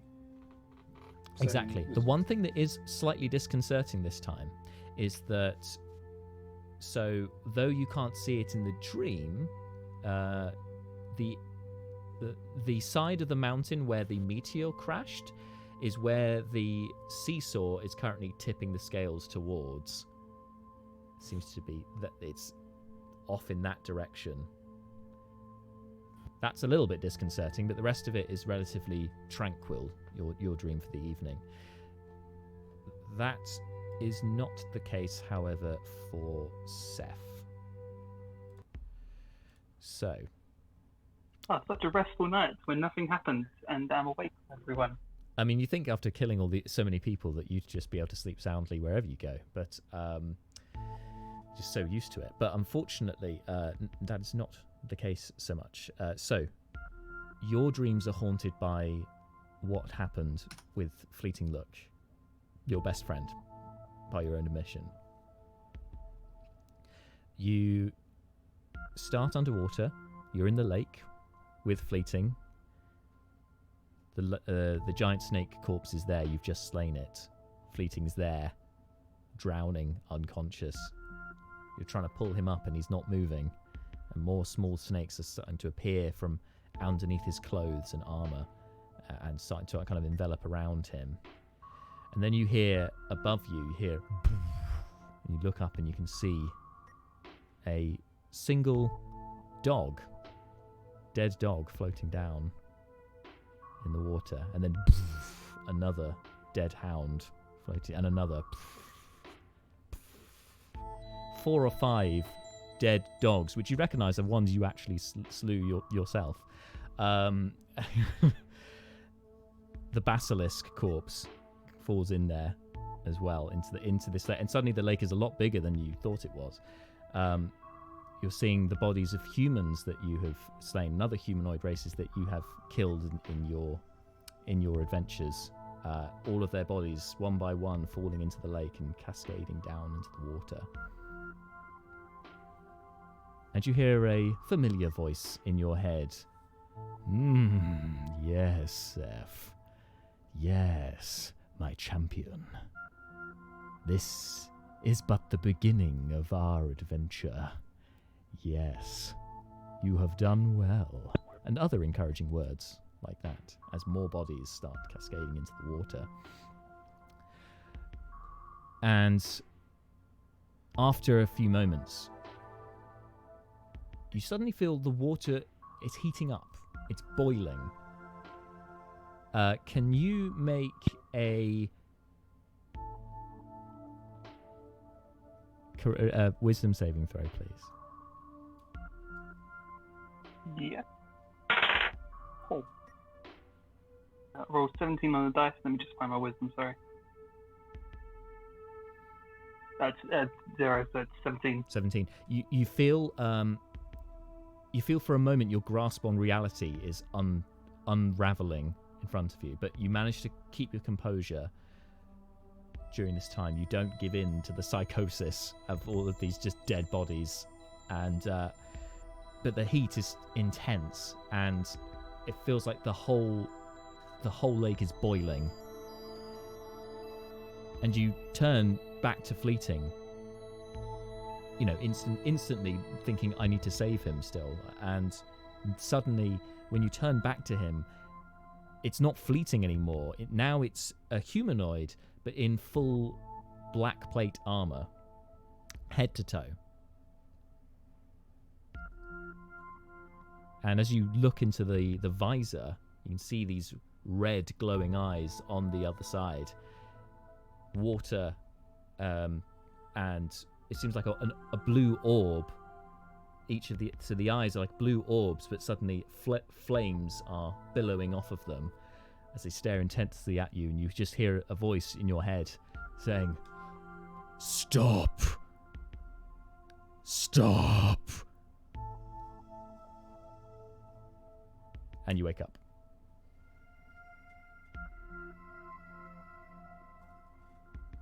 Feeling very hot. You notice when you wake up as well, it's still night when you wake up. It's after that incident with Brina, but you notice you're not the only one who's awake. Neris, you catch her, also awake, with a cold sweat and a solitary tear in one eye. Looks visibly shaken. And she kind of catches that you're awake and kind of looks away. Is anyone else awake? It appears to just be the two of you currently. I'm gonna get up and go over towards Neris. Okay, you go up to her. She's still ignoring you. She's just not looking at you. Is this, if she's the only one awake, is she on watch? She's the only one awake, yeah. You gather maybe she was on watch. I'm gonna sit next to her, but facing the opposite way, so can't, see her. Because you said she was, Desertier? Sorry? You said she was crying? Or She there had was a one tear at least? solitary tear, yeah. Cool. I'll face the opposite way so that I can't see her in case she doesn't want to be seen like that. Sure. So Very just tactful, sit down I next like to her and go, you okay? I'm fine. Mind if I stay on watch with you for a bit?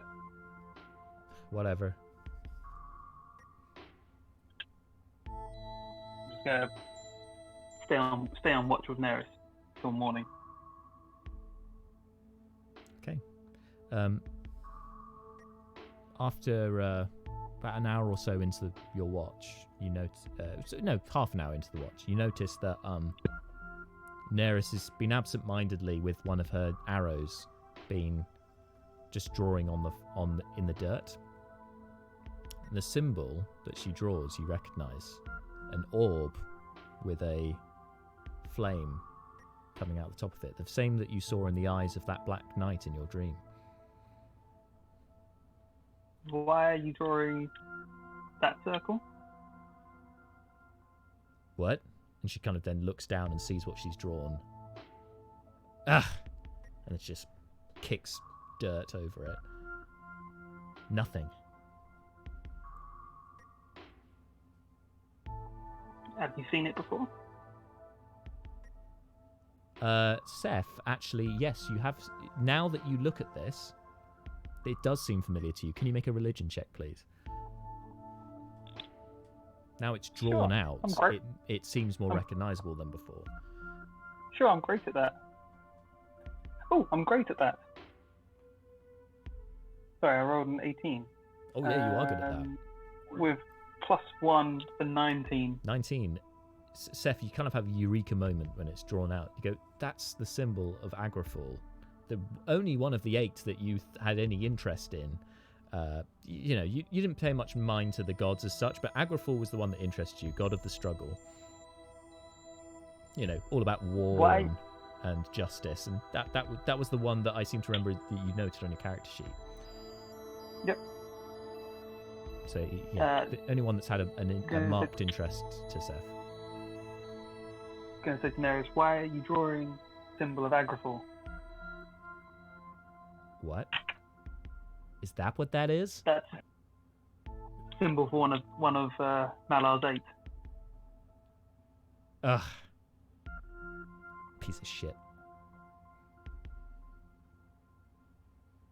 Alright, check to see if Malar's awake. Just a little peer over. Did he wake up at someone dissing the gods? Nope. Little fart. Little fart. I just hear a light fart in the distance. Huh. Why are you drawing Agrafall? Have you seen that in a dream? You saw it too, huh?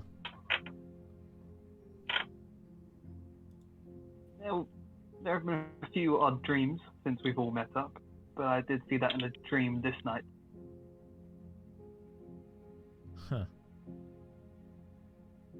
Everything was on fire. She's looking into the middle distance. And then... For me, everything was underwater, and then it started getting hot, like the fire. And then... For me, everything started... flooding. But the fire wouldn't go out. It was just... It and the water were just... combined. And...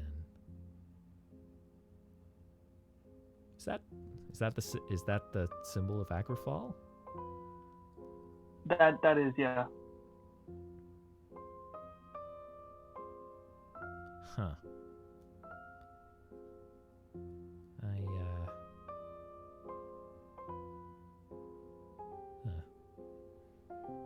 Doesn't really know what to make of it. Well, if you have any more dreams with that, we're always here to talk. Sure. Oh, Counselor, possibly the biggest shock development of this entire campaign. Oh, sorry about Fleeting. He's okay. We've got Mala. Mala solves all the problems. Who's the little one? She took a potion before. I didn't really ask her name. She's our Mala of magic. Huh. If you have any questions about magic, ask her. We did find her in a hole in the ground, but she's been really useful since then. And she knows fire magic. Oh. Kind of, for a moment, there's a flicker of her eyes go orange for a second. You know, they usually red and they go orange usually when she's spellcasting. Kind of looks in the direction of Brina and then shuts it off again, just bats it away, shakes it off. Huh. Don't worry, I mean, your fire magic's still very powerful. Not quite as strong as the fire from those dark mantles, but still pretty powerful. Don't talk to me about the flesh brawlies. And she's like rubs the scar on her neck. Goes across her neck. Just for James, one day I will figure out that Neris barbecue. No, you won't. Never, I never. will. This is my only quest. Well, another one of the gods. Great. I wouldn't mention it to Mala. He gets jumpy, iffy when someone else speaks to gods. I'd sooner speak to Malar about it than anyone else. At least he knows stuff about it.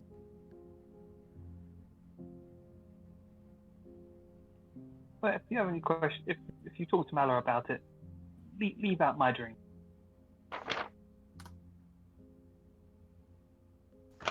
Sure thing, water boy. I'm gonna grab another hour of sleep before everyone's awake, fire girl. I'm gonna leave.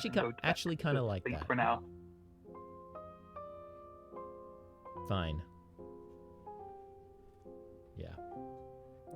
And she just kind of crosses her legs and goes back to watch. Just kind of, rather than walking away from you, like as would normally be the case at the end of this kind of conversation, she's like she gives the impression she's not leaving. You can leave. She's done talking to you, but you're welcome to leave. That's a positive end to a Neris encounter. Yeah, I almost felt at times I almost went uncharacteristic. I was like, hang on, this is too nice. Bring it back. Bring it back. What are we doing here? More hostile. Yes, more hostile. Yeah. More hostile. Everyone wakes up. Seth and Neris are fighting. So you can do your watch for a bit with Neris, Seth. Then you do need to get a bit more sleep just to finish off your long rest. You're still feeling a bit tired, but anyway, come the morrow, everyone awakens and you get yourselves ready for the day. Yeah. Kerr and Beak show up quite early, so early risers would have seen them. Late risers would have been greeted by Kerr and Beak flying in and dropping 4 dead rabbits into camp, and very proudly standing next to them and pointing.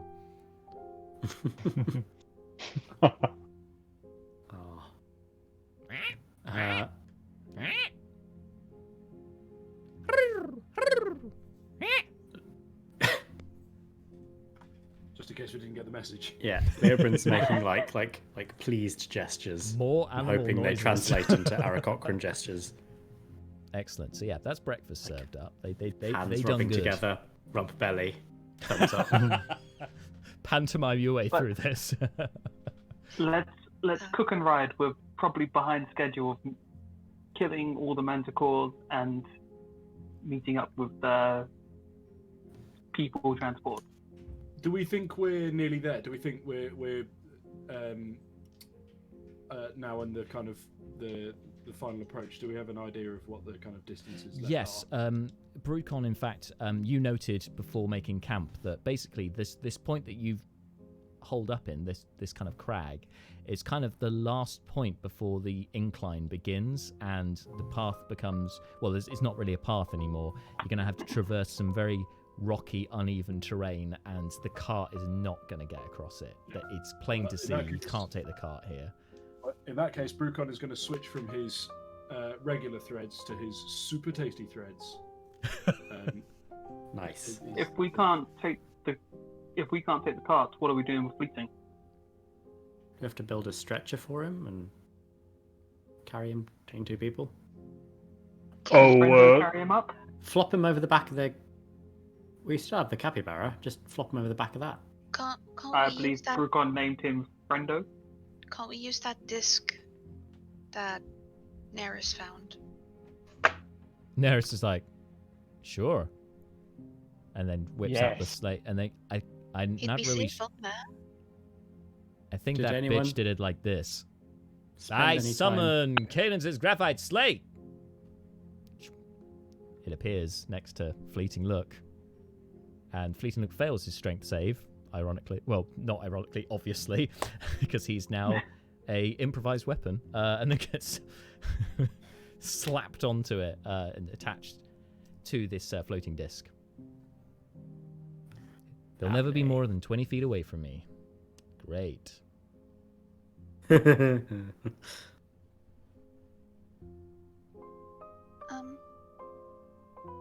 we say that I would be flying with Curl Beak I think that's when we make to go up to the the actual mountain tip thing? of the mountain. I think we're still walking for a little bit.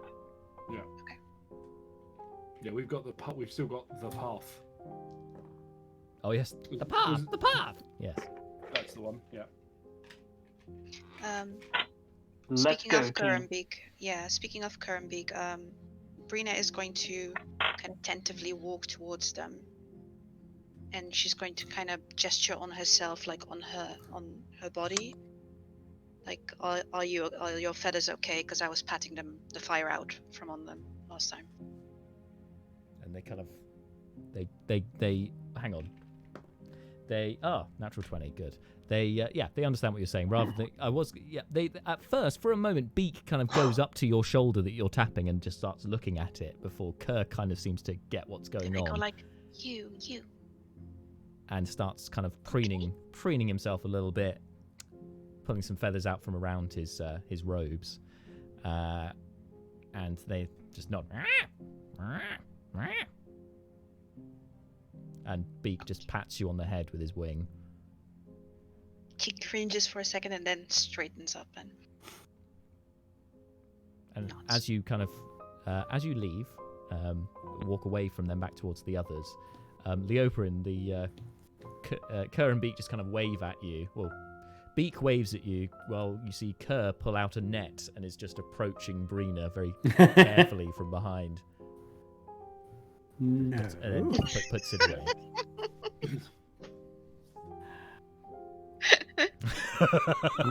Puts it away. just about to make peace, that would start war all over again.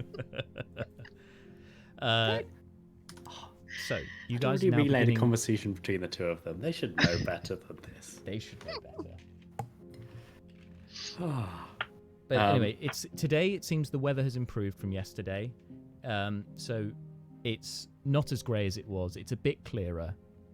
There's a bit of a breeze, but it's nothing too harsh, given the time of year. But you are seeing some of the leaves cascading from the few trees that are in this area, and you start your incline up the mountainside. The first of the minor mountains. You recognise that the main one that you're aiming for, you've got to traverse a few of them first. It's now kind of up to you guys, really, which route you'd like to take. It's more direct to scale one of the smaller mountains to then get up to the mountain you're going on. However, that's going to be a harder climb. You can go through the valleys of the of some of these smaller mountains, which is it's going to be it's going to be a longer route, but it's going to be a lot easier for you. It's not going to wear you out as much. Those are the two obvious ones that you can tell from your map reading, Seth. We need to get there by today, don't we? Time-wise. I think the sooner the better is the idea, isn't it? Time is a factor here, yeah. Should we try climbing the mountains? I mean, we've got Beacon Kerr. If we're climbing, they've got them to support if something happens. Yeah. Yep. Oh, sure. We've got the climbing gear. Yeah, fine. Yeah, and we've got various grappling hooks and yeah, we're I actually don't fully set think to go I touching the should- void on this. I don't think I should be the one making this call, though. I do have a ring that stops me from falling and dying, so I feel like me saying it's safe doesn't really count. Brucon's head turns and affixes Leoberin with a steady gaze and goes, "So what do you think?" We Yeah, have to the get ground could be as Oh, hang on a deadly. minute. Actually, no, it doesn't, ground- because Leo. Oh, I mean, Brucon probably doesn't know about this, but I've just realised. Is Leo attuned to the ring of specking HP? Yes. Okay. And so- Leo has killed a creature in the last 24 hours. But we're still worried the ground could be as deadly to you as ceilings Yes. are. Yes. Um, It's for- like for- an upside down ceiling. For reference, Leobrin, the creature that you killed, basically the 24-hour time limit will expire about 1 p.m. on this day, because it was only 24 hours, wasn't it, from when you killed it? Because it was around lunchtime when you killed it. I thought I Did you killed kill someone any during snakes? that last fight before the evening. I'm pretty sure Leo got at least one kill out. Oh, of, did you? Oh, Yeah. In which case, scrap that. You've got ages. Eldritch Blastery. Yes, you're right. You did Eldritch Blast somebody. Yes. zapping some snakes and stuff. I'm sure. Yeah. No, you're correct. I forgot about that one. I Sorry, thought I go- blasted one of the You're good. bad folks. I think you did. I did. think you got the final blow on one of the guys. So Yeah. yeah, you're Right, because I wrote to fine. you that I softened it up for you. Yes, Paladin. Paladin, You- dead you Paladin. have until roughly dusk with your buffed HP-ness. Yes, but no, Leobrin is saying we have to take the fastest route. We have to save the Aarakocra Let's and go. all small people. All right. So Also, side note, everybody, I may have had a dream visitation last night, and I have another old lady quest. So I think we're fine to go this way. She said I would know where to go. Do I have any other directions tingling in the open senses? or- actually, yes, that's a good point. When you, so I should have said when you woke up. Can you make an Arcana check, please? Oi.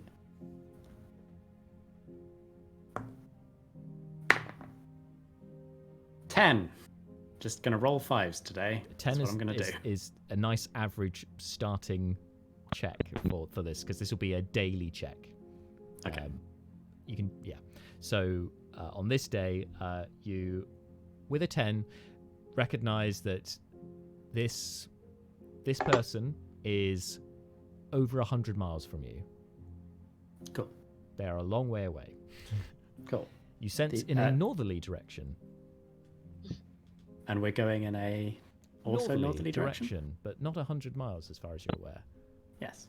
Yeah. Yes, and while I appear to somehow have some kind of magical compass pointing towards this third elderly woman, it is in the same direction, just a lot further. So over the hills we go, and perhaps far away. Ultimately, certainly. Finding where the Teletubbies go to play. When Leo speaks of dreams in the night, it kind of brings me back to the conversation I had at night. I'll just turn to Mama really quick. Hello. I spoke to Keith again yesterday, and he seems very impressed with you. Oh, you have, you have consulted the gods. Oh, goodness, It's okay. what He's did just he my say? friend. Hour later. He told me of some trial that you all did, and he said that you and Fleeting did the best at it. Oh, well, goodness, yes, that was Malar is just flustered at the concept. Engagement with the gods, he's very, flummoxed by it, but is very happy nonetheless, but he can't quite get his words out. And as he is flustered, I start climbing him to get on his shoulder, like I was before. I'll let it happen.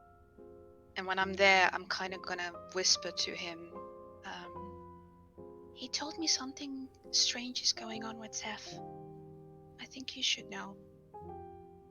He said that he was cured of I can't say that word. Lycanthropy. In a strange way, without potions or anything, and he is concerned. I thought you should know. No, miss. I was bleeding. Bleeding No. had lycanthropy. Oh, yes. But he says that Seth had something to do with that. Oh. You say anything else about Mr. Stakosa? He said that it's unclear to him and to Steve as well what's going on, and that shouldn't happen. They should know. Just thought you should know, because I know you like Steve. That's your friend, right? Oh, yes. I am a devout disciple of Fester. If this is something to be paid attention, that will be my charge. I thank you for bringing this to my attention, miss. We should help him, I think, if he's in trouble. Oh, indeed. Sometimes Seth does nothing but run headlong to trouble. Our assistance may need to be aggressively applied. Ms. Brina, thank you for bringing this to my attention. Sure. Important. And then I'll hop off and run straight to Brucon. I'm not even going to let him finish whatever, because I have another message. Okay. And she's just thinking I need to go do that thing. Can I, while she does that, I would like Malar just to fall back and just keep Seth in front of him for a bit. Okay. Hi, Brucon. Hello. You know how I said I love you before? Yes, I remember.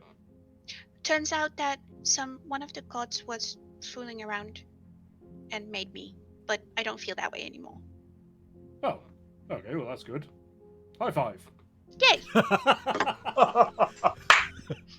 Awesome still cool. sauce. But you're still cool. Oh, very nice of you.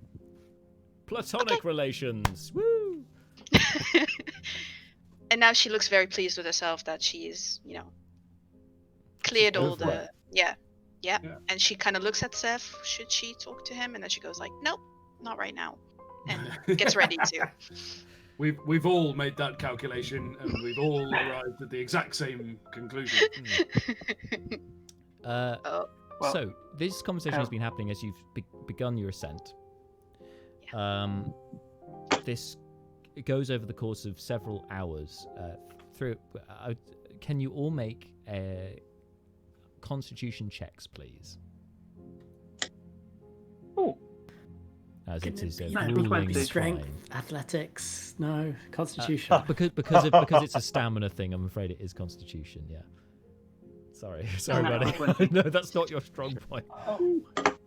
And so, one thing, just because of the marching order, because that thing is floating 20 feet behind Neris. That's right. Yes. I want to be at the back of the pack, and Malar's now said that he's behind me, so we're probably like at the very back of our pack. Yep. So Neris would be near I the feel front, I guess. I feel like it makes immense sense for Brucon to be at the head of the convoy. Yes. He's a dwarf. He's all about the stone cunning. He's he's arguably the tank. Oh, we rested, so he's got some hit points and key points and things. The Constitution roll for Brucon, by the way, was 60. So anyone who got below 10 suffers a point of exhaustion. I got 10 on the nose. 10's fine. 10's fine. It's only below 10. Brina is exhausted. Okay, I mean, if anyone was going to be exhausted, yeah, go on, Marshall, tell us. I'm fine. I'm on a 12. Yeah, see, Hey. And Hey. that's after negative modifier. It's a bit love of a it, Matt. grueling ascent for you guys, but you after those few hours, Brina's looking the worst for wear. She's got the shortest legs as well, so it's twice as hard for her. Extremely logic. I just realised I rolled my health. Yes, she's looking a little bit worse for wear.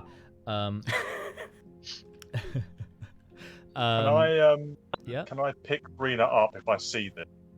sure. Yeah, yeah, of course you can. Just on Help a her shoulder. along. Guys, what's on Horsey other than Manticore spikes and All of A your barrel stuff. of water. Barrel of water. Barrel of Yes. water. why are we taking them again? I was going to ask that actually. Are you taking the horses up the mountain, or are you leaving them at the base? Because, yeah, horses might be. Because difficult. I can't remember why we've got water.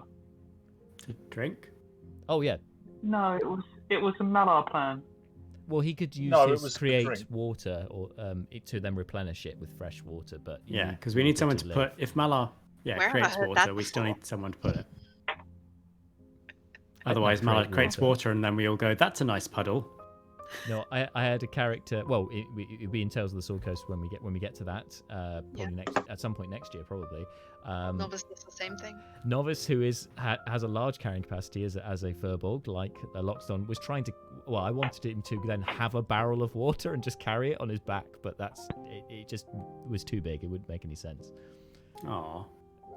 It's now on You roads. say water, everyone's like, "No, that's not realistic." You say beer, everyone's like, "You know what? That's a great plan." Mhm. What a great idea.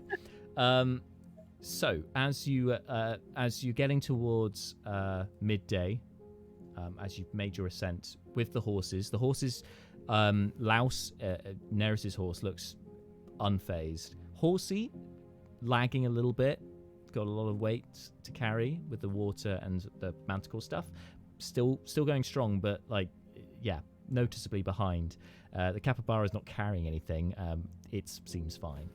But what takes your attention is, even with your passive perceptions, in a clear day like this, you do see from the mountain that you're heading, as in the core mountain, where the Eyrie is meant to be. You see a group of bird-like creatures appearing out from the mountain. They're far away at this moment, so it's unlikely they'll have seen you, but you've seen another group come out from the mountain. The area that you're in at the moment, climbing up the mountain, is fairly exposed, but there are rocky outcroppings, there are gorse bushes and stuff. If you wanted to attempt to hide, that's a valid option. But what do you Should we want to hide? do? Are we hiding? We should hide. DM, just a really quick interjection here. Yeah. Because we long rested, I need to roll my portent rolls. Oh yes, do it, please. Yes. In fact, you might Just want to remember. swap out one of your. I swear to God, cons- one of them is a natural 20. Are you going to swap your con check for something to make you not exhausted? I have a 14 and a 20. I'll use my 14 for that, and I'm saving the 20 for. Cool. So you're not Because I exhausted got a anymore. natural 20. That's No. good because now you don't have disadvantage on your stealth roll. So Yay! Are we in stony terrain? yes, Yes. Brina. Yes, you are. Yeah. I get So you have advantage. advantage. Yeah. It's Smurf Niblin time. So Step. what? So if you guys, what are you hiding, or are you gonna make a stand? What's the plan? Let's hide. We don't need more conflict before we get in there. Yeah. This is either Ah, an Arakocra That hurt raiding me party to say. who can go do a thing, It hurt me or to say we shouldn't fight someone. Did we just Meta moment here. Did we not send Aarakocra ahead with a plan to like tell everyone that we're coming? Yeah. Wasn't that a thing we did? Yeah. So they should know who we are, right? But do we know if these are Aarakocra or manticores? No, we don't. Well, Brucon's hiding, and he rolled a 21. Nice, Yeah. nice. Nice. What if we hide and we send the concur to find out? I thought we did. Didn't we send them? I Oh, am no, it loving wasn't this them. guy. It was the other ones. wasn't You it? sent the Sky Dancers It was- it who was surrendered to the you. more competent, more Yeah. cowardly. Let's Yes. send B concur to talk to these ones. I kid you not, with advantage, but Nice, natural 20. Brina Again. just molds. It's almost like she's like melded into stone, but I mean, for a I am moment. great. Stealth, I've got 27. Cool. 11? 11. Okay, Malar. 9. Okay. Kerr rolled a natural 20. Beak rolled a natural 1. Swing and a miss. Who are these two? Who are And- they? And the odd couple, the original odd couple. And Neris rolled a 10 on the dice, which I believe for her is a 12. So you guys, Yes. most of you, go to ground, try to get into cover. Malar, you're a bit slow on the uptake to try and hide because you're also panicking for a moment. Like, what do we do with the horses? The horses aren't going to be able to hide. What do we do? You kind of rush over to them, try and find a good place, and you start leading them over to one of the crags to try and conceal them. Beak is not paying attention to anything that is going on. He just looks around and everyone's gone, and he's just there on his own, like just in the open, and sees more of these all these beings approaching. From your hiding places, you guys can see and hear there are some manticores here. There are also some Aarakocra. It's a cluster. There's a group, and you just hear Beak going, "Ah! Ah! Ah!" and just starts flying up into the air. Shoot him. What? Sorry. I'm telling someone to shoot him. Stop him. Brina's you're just the glaring shooter. at him. Beak just starts flying away, flying up, and then he obviously sees this squadron coming towards him, and he starts flying off, panicked, just back towards where you guys came from, back towards the town that way. But within a short space of time, they've caught up to him, and you just see a couple clamp onto his, a couple of talons clamp onto his shoulders, and then they grab him. You're not entirely sure what happens. Feathers fly, but after a few moments, you then see an unconscious form being held and flown back towards the mountain. We have to help him. I mean, that's We're- where we're we're go- going. We're gonna help them all. Shh, would you be quiet? You're going to give us away. Who's that? Forgot they were with us. Brina, next to you, no, it's not. Oh, okay. Next to you, you heard this voice, and you turn and you see, well, you hear a poof, and then you look next to you, and there is a tiny field mouse, just on the rock, just looking at you. I grab him and hold him in my hand. What are you? Squeaking away. And then suddenly the mouth drops on the mouse, and it then scuttles out of your hand and heads towards Leobrin, who's the closest out of the group there. Sniffs around your feet, looks at you, and then eventually finds Brucon and recognizes something about Brucon before you see a gnome in sort of very fashionable, but it's kind of like it's the wilderness meets the latest fashion trends kind of cloak. and you recognise. Friggin' dude's name. Oh, Yes, you recognise it's from Space. bits and pieces Bantom Yeah. Quigley. yes, thank you, Bantam. Yes. Okay, so it was them, just they weren't with us originally. Yes, so Bantam was the one who had been kidnapped, and it was his sister who helped you back in the town, but I don't think she left with you. No. So yeah, he goes, so what are you doing out here? I recognize your garb anywhere. Yes, it's very fine work. I'm extremely grateful to your fine establishment for furnishing me with it. What are we doing out here? Well, hiding. We are looking after our comatose friend over there. Oh yes, we're coming to rescue you. So, I think something might have got a bit confused here. Aren't you a captive of a slavering horde of manticores? Oh, well, I was, yes, but there are things that I can do that they did not know that I was capable of. Splendid. Would you care to enumerate them? Well, I can transform myself into any kind of creature, beast or otherwise, that I choose to on certain times in the day. Excellent. You also seem to have a great skill in incapacitating people, I must say. Cripple, like Tasha's hideous laughter has just engulfed exactly, the group. Exactly. You're clearly an advanced arcane student. Oh, no, my powers come from the natural order. You guys are really damaging my calm here. I'm trying to give a performance. Hang on, I'm minimizing Skype. God damn it! Shut up, James. So There's a bit too much good moaning there for you. A bit too much hello. Are you ribbing the bonk? Yeah.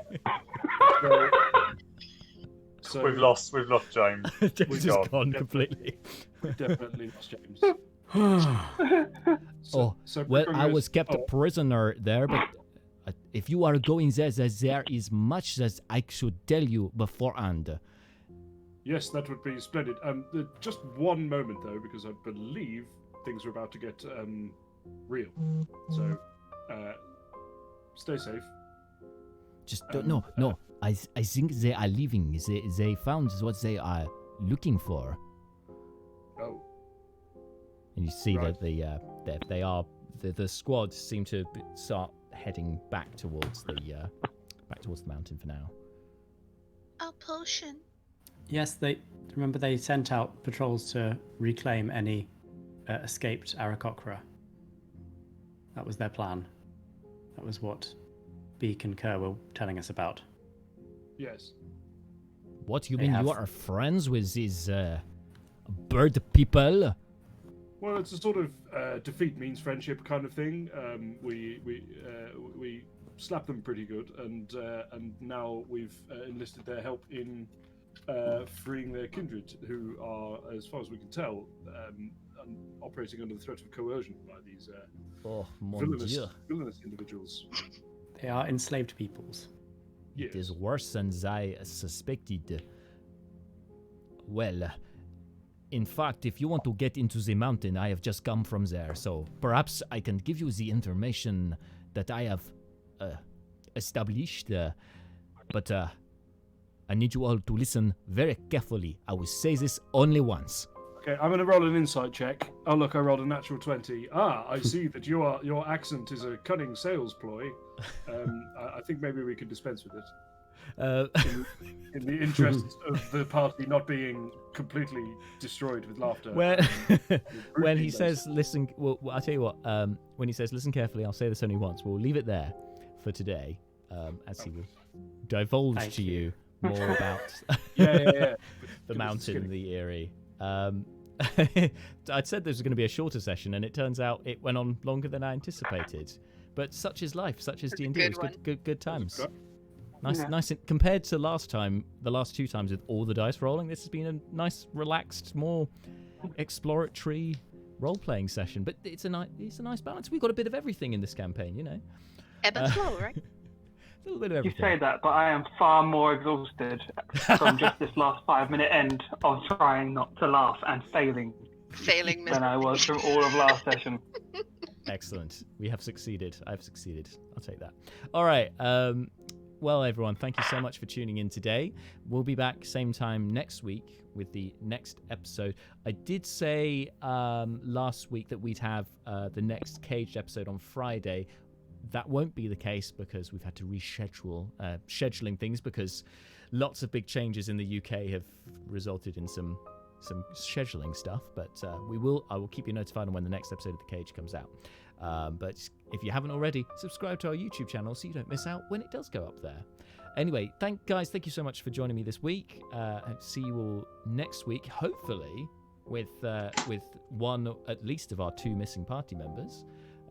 To join in the antics and hopefully with some less hammy accents. We'll see.